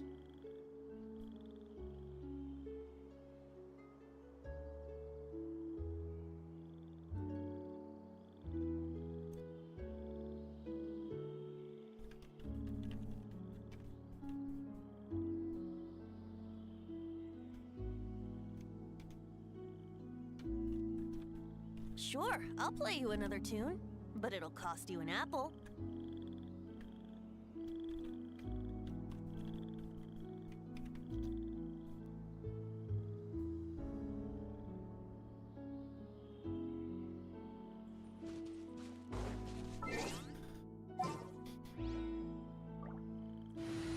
Alright, so what I ended up forgetting to talk about regarding the tangent with the YouTube channels being gone. So, the very first song on the playlist was originally by a couple's channel, and I remember watching their original videos where they actually got to vlog together and actually vlog about the first time that they met, because originally it's kind of a cute story, just two gamers find out eventually they have stuff in common, then they meet in real life, and then they became an actual couple, which is pretty cute. And then after they met, they started making content together, and it did come to a point where after they finished making a lot of videos regarding, I think it was Elder Scrolls mods, like Elder Scroll mod videos, talking about them, how to set them up and how they work, etc. They end up putting out a lot of reactionary content video, like over 50% of YouTubers. And I believe a potential downfall Quick, let's find shelter. that led to their channel getting deleted are their thumbnails.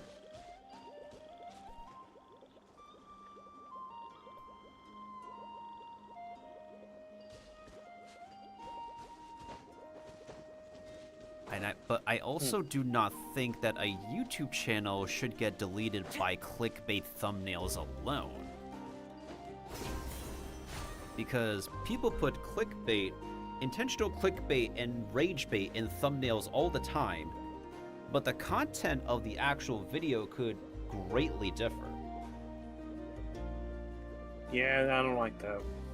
So, yeah, if the video content is legitimate, like, yeah, if it's reactionary content, so you're gonna have like segments where the actual video that's being reacted to is playing, but you also have the reactors, the channel owners' facial reactions and verbal commentary on the video they're reacting to. And they don't put up everything on their YouTube channel. They have a Patreon for the reason that they show not safe for work stuff with as a Patreon benefit. So, and last time I checked, yeah, they had clickbaity thumbnails, but they had some decent commentary for the videos they reacted to. What can be sympathetic, though, is that they had nobody helping them with their channel termination case. So they did get struck, like violation strikes. I don't know if they're exactly copyright strikes officially, but I believe they did say they got violation struck. So, and so what I think, if this keeps up, that I think if your YouTube channel is based on React stuff, you definitely will get a not very good soon, I think, you know? Yeah, and I because that is classified as reactions as a swap, I think now, because it classifies. Yeah, and nowadays, you also run the risk of, if the content owner is sensitive about their content being reacted to, they are within the right to take action against the reactor. Not saying no names, but you know. It is something they can do, technically speaking. Because you're using their video without their permission. using their voice without their permission. Mm-hmm. And we'll encounter yeah, so they have stuff they can actually take your video down. Yeah, it's if you're just watching it and just if you're just watching it and nothing in the background. Yeah, so the channel owners have said that they have tried to reach out to YouTube support, and they originally had someone from the YouTube team spend some time, look into their case, and help them.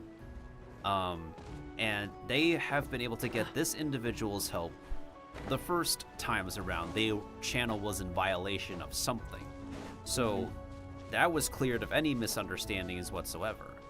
However, later on, when they were struck by violations, the person who helped them before no longer works at YouTube, and they could not get a hold of someone of equal caliber. All they get were automatic bot response backs and no skilled support person to help them like the first time around.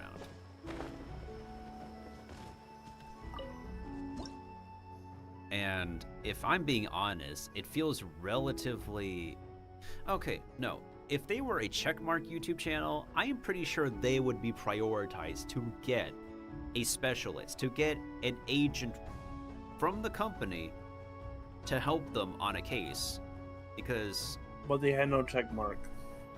I think they did, for some time, maybe. Since they were able to get, someone from the company right away in their first, supposed violation case. It's intriguing, really.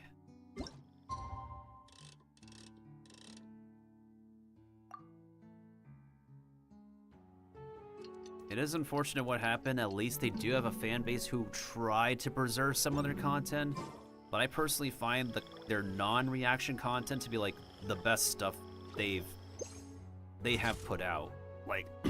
They try food from local restaurants, they get to cook together. It's just wholesome couple stuff. I know exactly what he's talking about. What team? Couple, because they had a lot of reaction videos. There's a lot of different YouTube channels where it's couples reacting to stuff. I know it's legit. I know what channel you're talking about. They had a whole bunch of trouble with copyright claims and all that. I can only hope they're still doing well, because I do know one of them is also a Twitch streamer. I'll be right back. I will hopefully wrap up this photo event, and hopefully we'll be done with stream once I wrap up this event.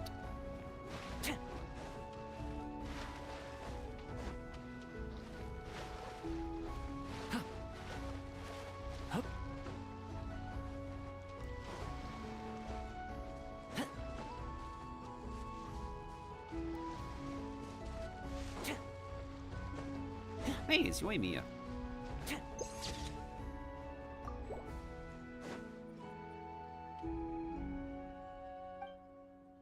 I like Jenny Yokobori's voice for Yoimiya. She's actually one of my favorite actors whose performances I do enjoy for her characters lately.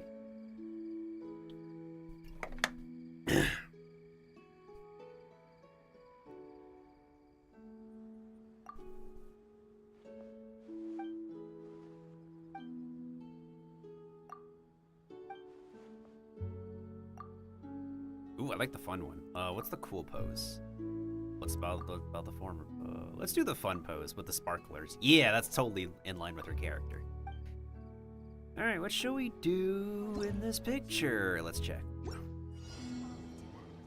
Let's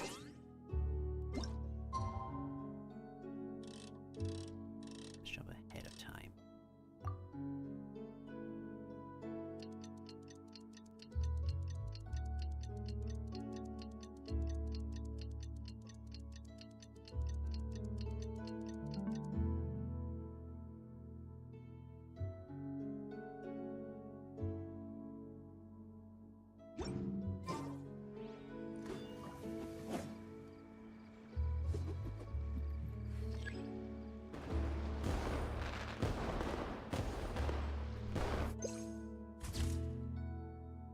Okay, that's kind of funny.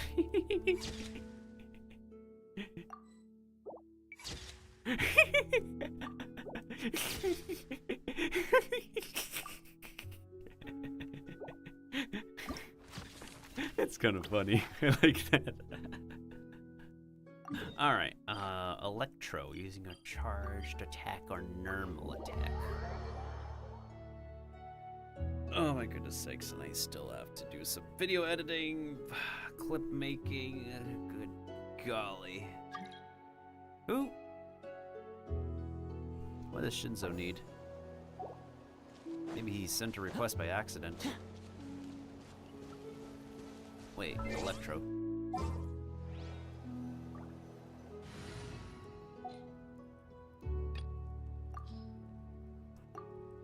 Hey, now that we know where Benny is from, does he count? Interesting. Very interesting. Wait, technically I have 2 Fontaine characters here.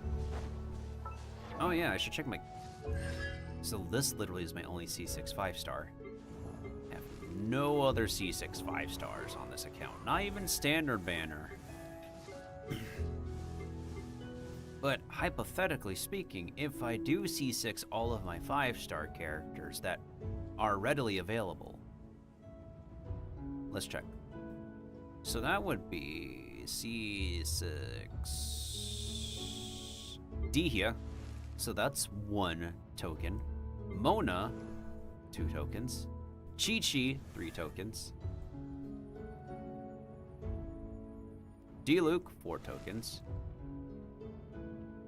Dignari, 5 tokens.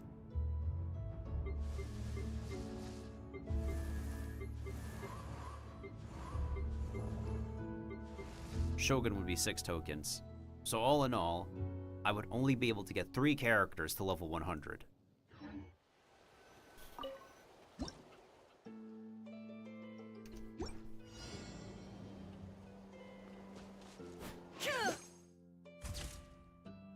Pretty. Oh, I did not.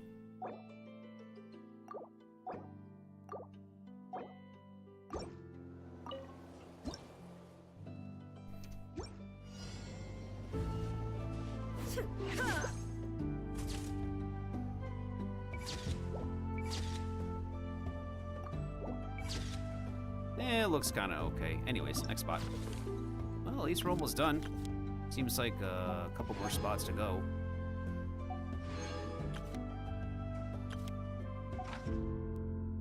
Characters from Lyria.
Let's bring Shenhe here. They both conquer vanquish demons, so that makes sense. I have a feeling I know who's gonna be here.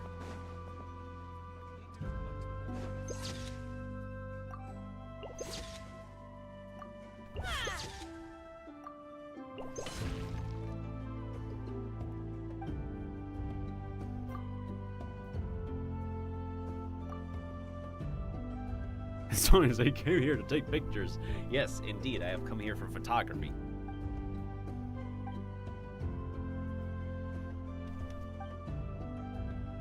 Nobody else is here. Who the dude working the shrine is.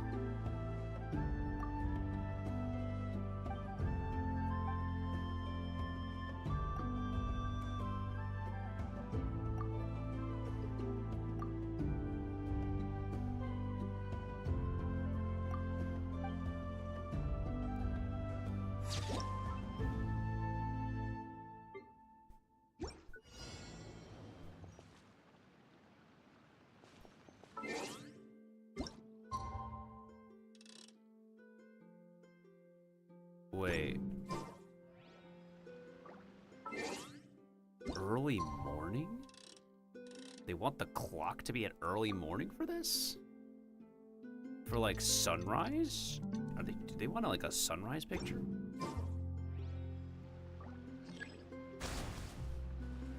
Ah.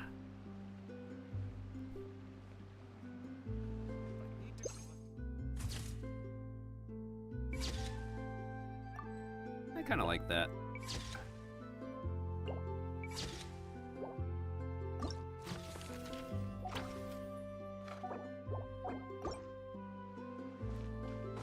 Oh man, I lost the original photo that I wanted.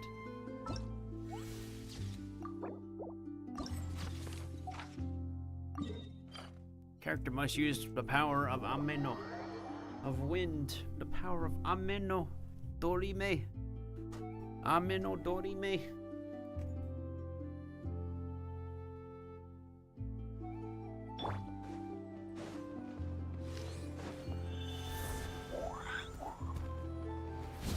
Squawk. Where's the photo taking spot here? Oh, found it.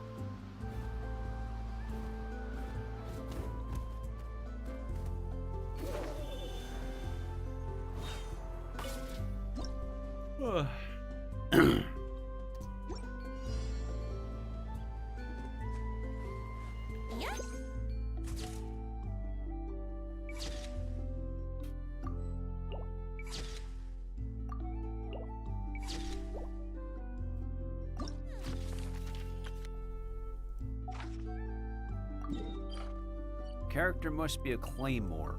Hole while travelers pleasant. Let's see, who shall it be? Who shall it be? Oh boy. Yeah, I gotta remember to get those other games daily stuff done. Oh, Kaya's over here.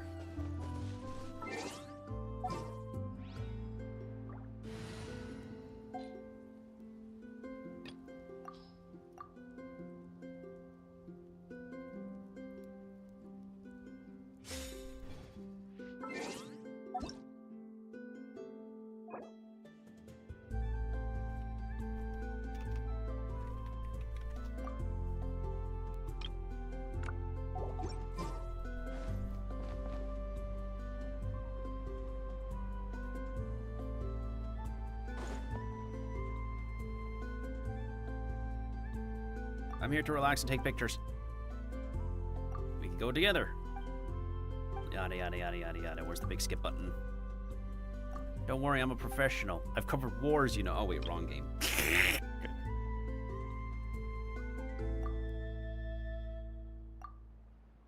Nah, I don't really like those pearly whites. Let's do the fun.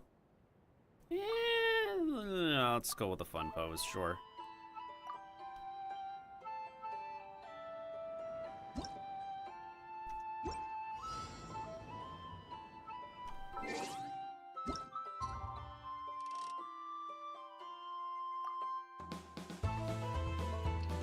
Is this running through the forest part 2? Ah, this is running through the forest part 2. Okay, okay.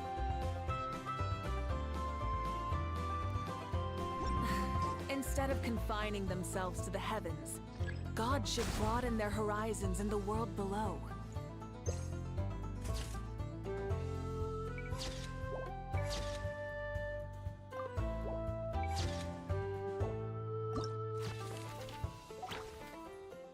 Oh, this is, okay. Sword, charge attack, or normal attack?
Alright, cool. We got it done.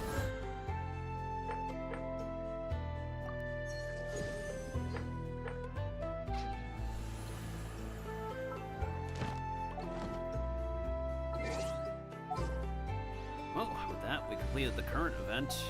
I talked about what I wanted to talk about for the next upcoming version of Not Cry.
Is this enough? Oh, that is enough. I guess we consider that our daily mission's done.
Swallows nest when skies are fair, but hide when storms are in the air.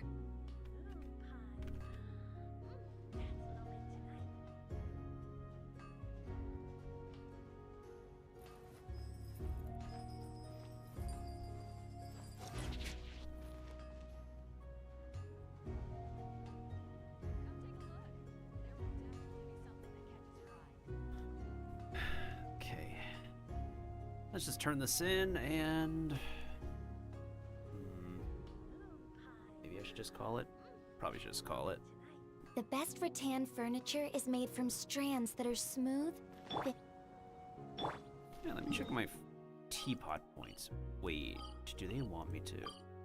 17 days till Abyss expires. No, I could do the Abyss in the next cycle, I guess. I don't feel like logging in next cycle. The event doesn't start until later on. Let me check the teapot points first. I don't think I have it full at this time.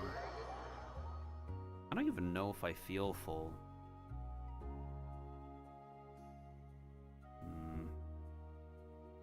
I'll just eat another snack later or just heat up my remaining curry that's in the fridge if I'm hungry. Yeah, I think I'll do that.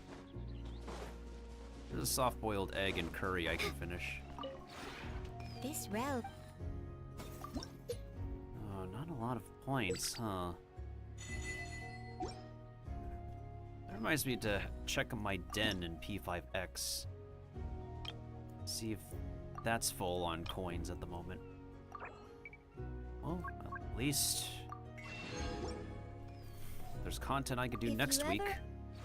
Maybe I could do like 1 or 2 character stories, maybe? So that way I can unlock their hangouts. Yeah, the more hangouts the merrier. We don't have main story stuff to do for a while anyways. Even if we're on a rushed schedule.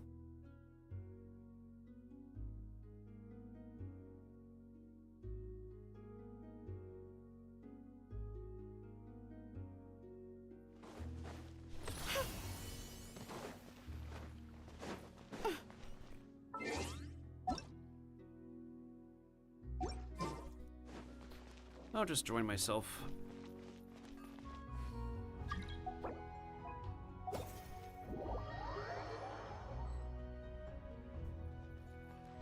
Has it really been 3.5 hours? Good golly.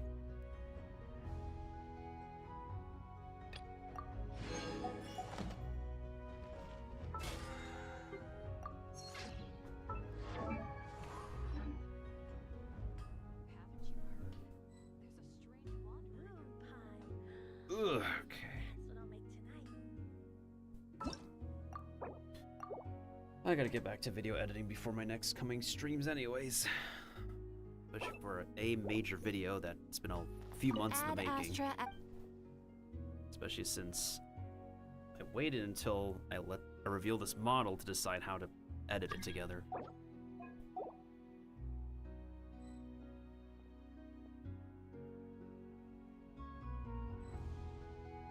Thank you for... Surprised we still don't get to, like, claim dailies in co-op. It's like something that should have been a thing since... like, the first patch we got? Like, come on, Boyoverse.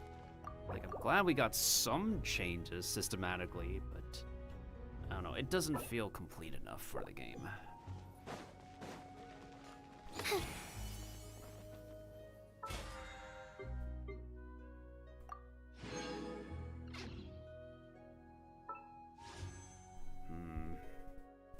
At least we do know we're pulling next patch, just that... Oh, my plan for the day? I'll claim these rewards in the next coming days. I don't feel like I want to do this. I'm not bothering with this event.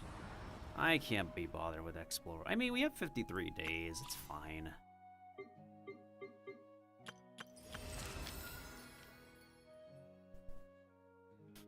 There's like 2 days worth of dailies. Doing whatever I feel like, I said. Alright, I'm gonna use the bathroom again real quick, and I'll figure out how we're gonna end things afterward.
Alright, we're back. Oh, goodness sakes. Alright, let's go catch a fish in the meantime.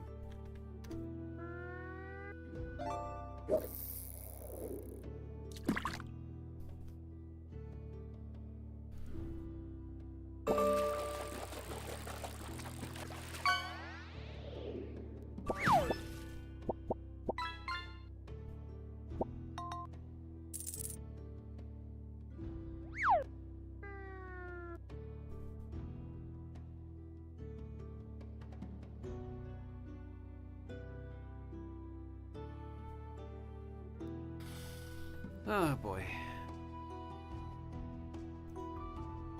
So, let me double check something. Sega.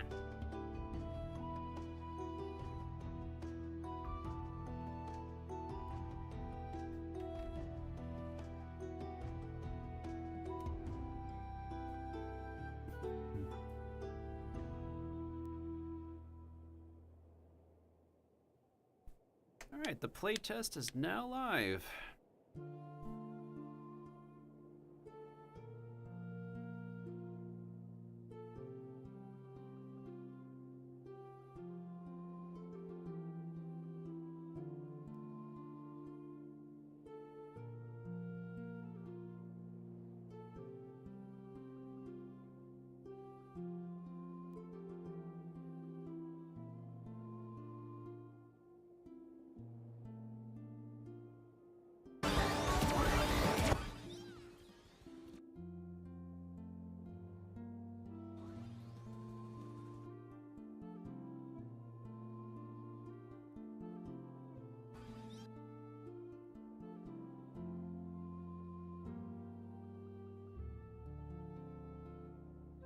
Huh, someone is facing an issue in the racing game. I'm gonna share it on Twitter. Ooh boy.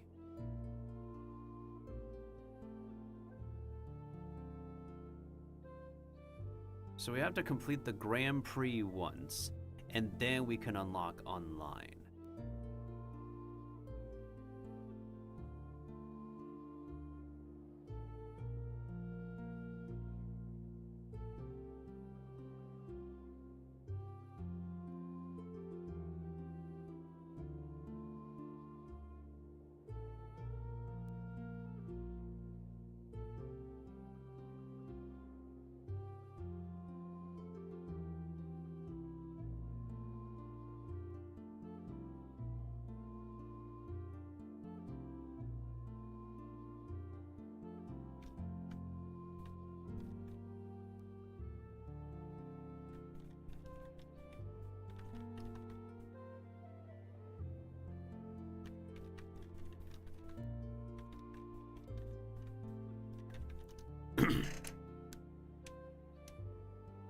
Okay.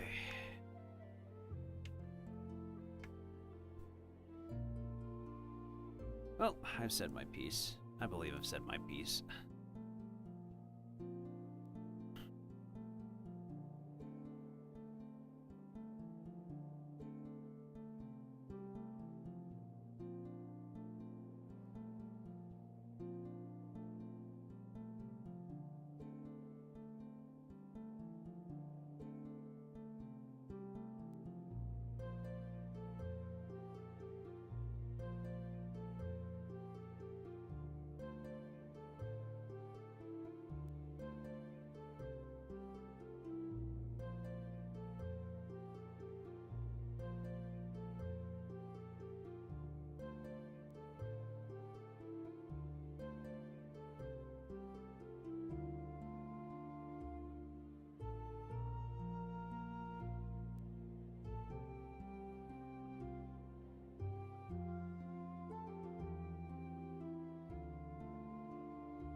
Alright.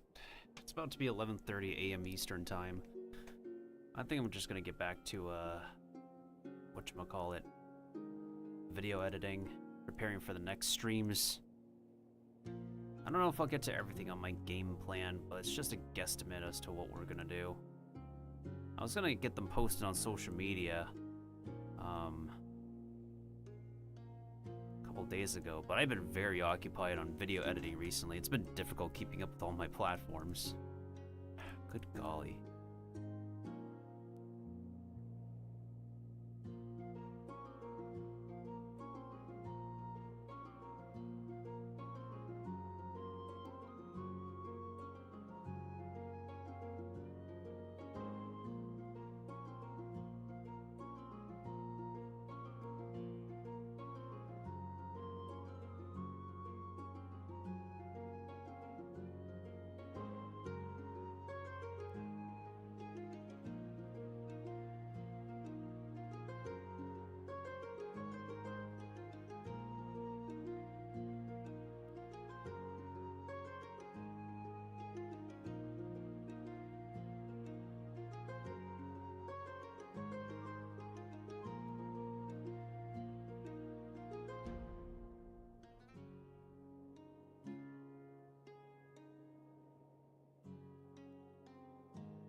Okay.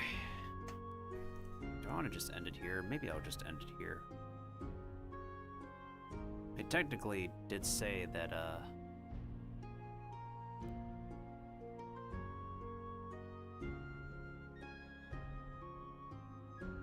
what else is everybody playing recently? Cyberpunk, Peak, Minecraft, Elden Ring, FF14, Woo-Wah, Cult of the Lamb.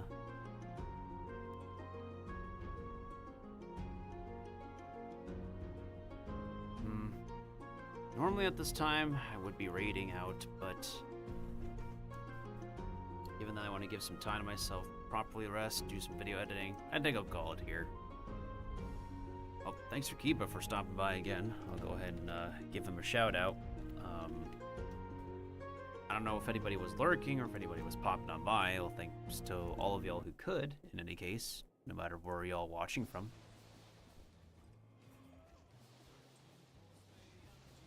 Oh man, does that bring me back.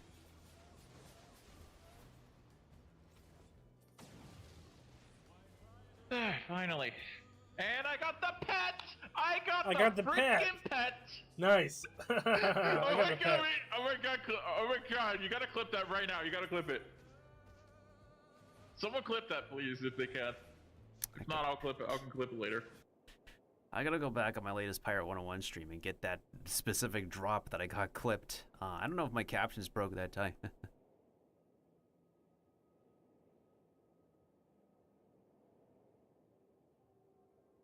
I am back. And I am about to end. Ah, okay. Yeah, it's just Savannah order out to pick up in town some. We're getting some Asian. We're getting some Chinese food. Ah, got it. I need to stir fry. Haven't had in a while, so. Yeah, fair enough. No, I was just saying that I need to like stir fry some American Chinese stuff for at some point in time because I haven't had any of those American Chinese fried chicken and drenched in sauces for a hot minute. They're good. Yeah, I just gotta get the ingredients and stuff, but something else might be prepared this weekend. Well, we'll see. At least, good to know that Grandma's out of the hospital, but I've been so busy I haven't had a chance to check in on her recently.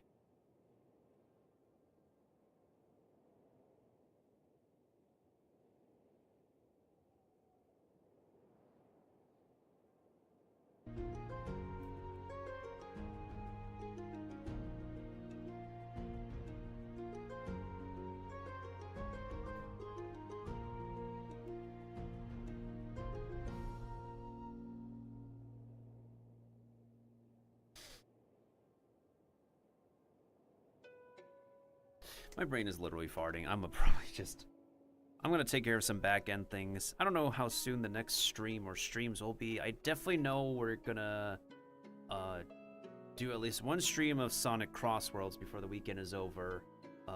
We do have to complete the Grand Prix at least once to unlock online. I'm gonna see if I can arrange to play online with anybody I know on Discord if they're available. At least it's gonna be lasting until Monday, 11:59 p.m. Eastern. That I know. So that should be fun. What else? And whatever else I have on my game plan, maybe I'll get to it as well. But I do want to spend some time focusing on and polishing up this video that I've been cooking for the past few months or so. And I was going to release it 3 months ago, but because I was also preparing for revealing this model, I had to change a lot of how the video is formatted to incorporate this VTuber model more. So that's what's up. Other than that, we'll go ahead and wait until September begins to upload our favorite August clips, and other than that... And we'll work on getting your uploads acquired as soon as possible. Yeah, I might get to that when I'm done with all this video editing, because I do not pay for anyone to make my stuff because I literally do not have the money to give people any salaries.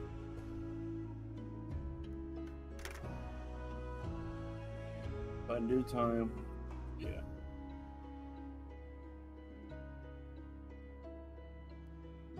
Yeah, in due time, of course.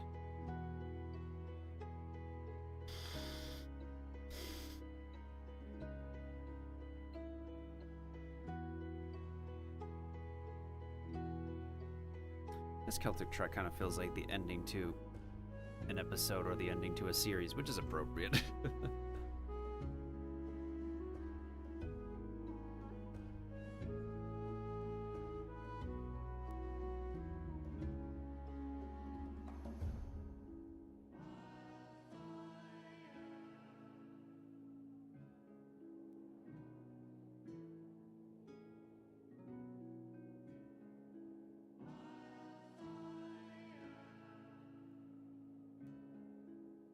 Okay, so the test literally began at around 11 hours ago. Okay, so they were literally starting on the dot. So plenty of time until Monday night to play the beta. Should be a fun one because I'm really into the very gimmicky racing games. Well, it's a ultimate crossover now, so. Yep. Talking about crossovers, you know who's in Fortnite now, or is going to be? Who is it? Gorillas. Who? The Gorillas. The band. I think I know who they are. It's just been a hot minute since I heard their music. Yeah, Clint Eastwood. Plastic Island. And one of the main guitarists is actually a person in Powerpuff Girls.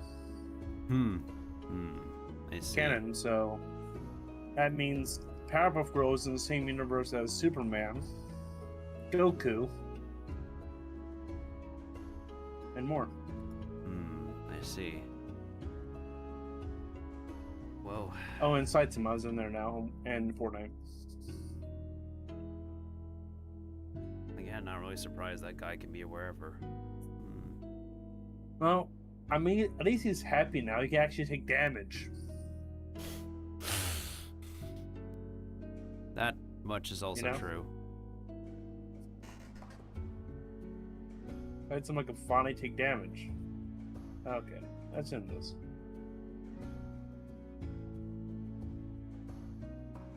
That little tangent.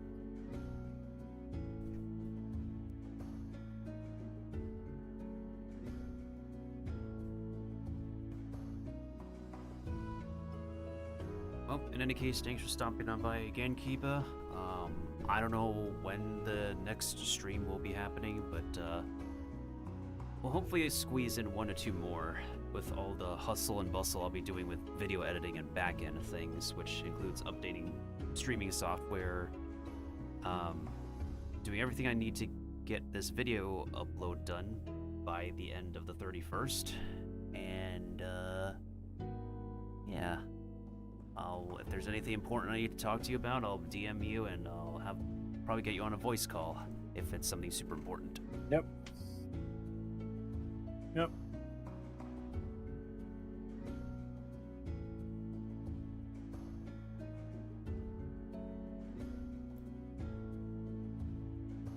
And September starts today.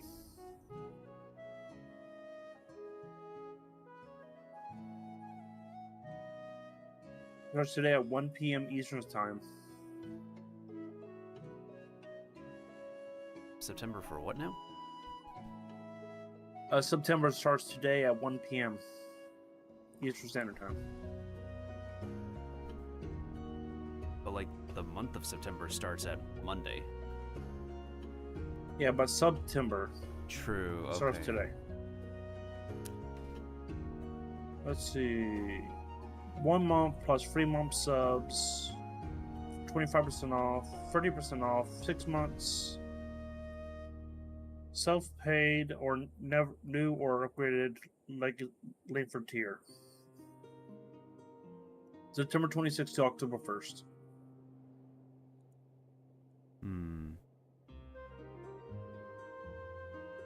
Bonus subs plus 1 or more every 5 to give the subs. Yeah.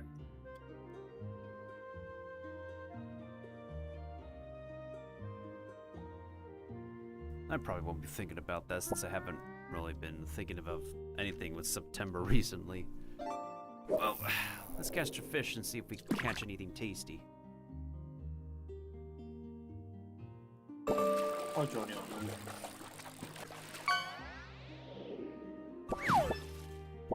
We caught something nostalgic. If it's something I'll watch, sure.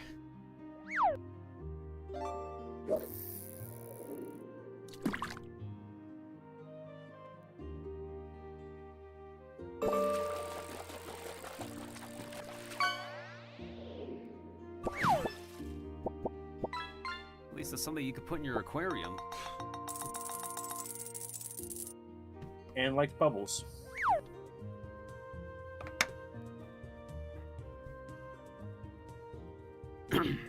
But in any case, for anyone who's tuned in live or listening, watching for the future, that's my overall thoughts of Genshin Song of the Welcome Moon Part 1.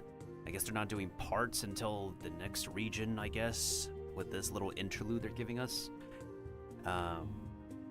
There's both good and bad. I'm just overall feeling mixed. I don't feel completely good, yet not... I don't feel completely bad about what's coming up either. It's just... I don't feel overwhelmingly positive or negative for what's coming up for the game at this time. That's how I feel in a nutshell with everything coming up. The gameplay that we just did, it was pretty short. I just want to give myself an excuse, something else to do after reacting to the live program for the morning. I don't normally react to a lot of these games live programs anymore, but since this was an update that introduced the next country, the next region, I needed to see, because these are the updates where they talk about the most amount of stuff they will add to the game. Compared to other programs these companies will do.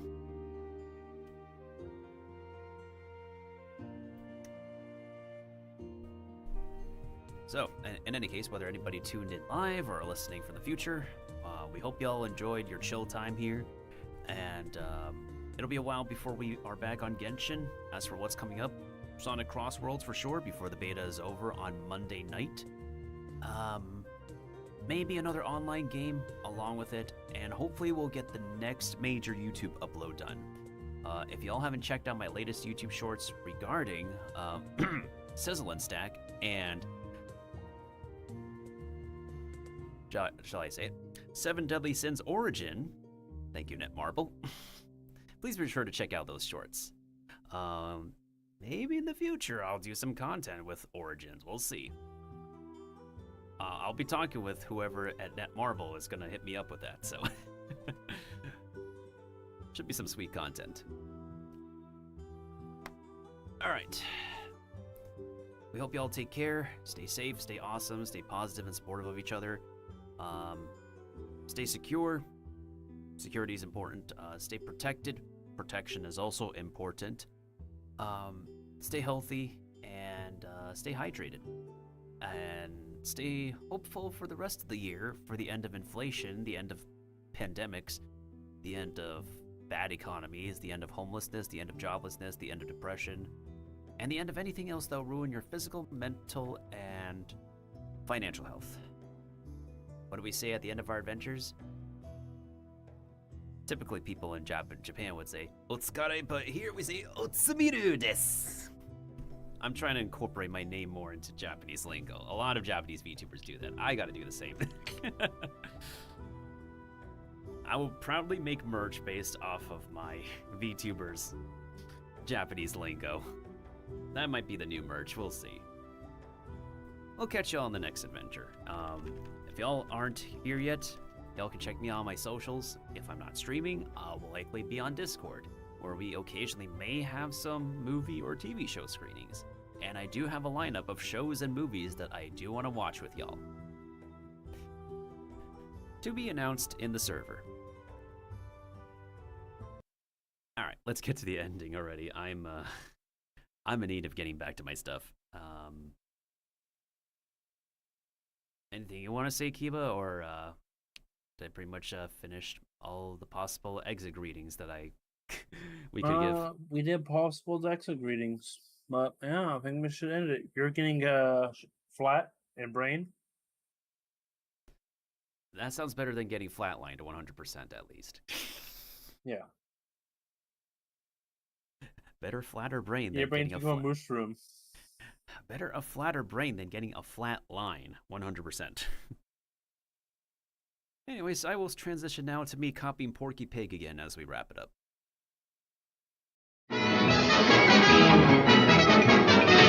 Yeah, toodles, Tendees.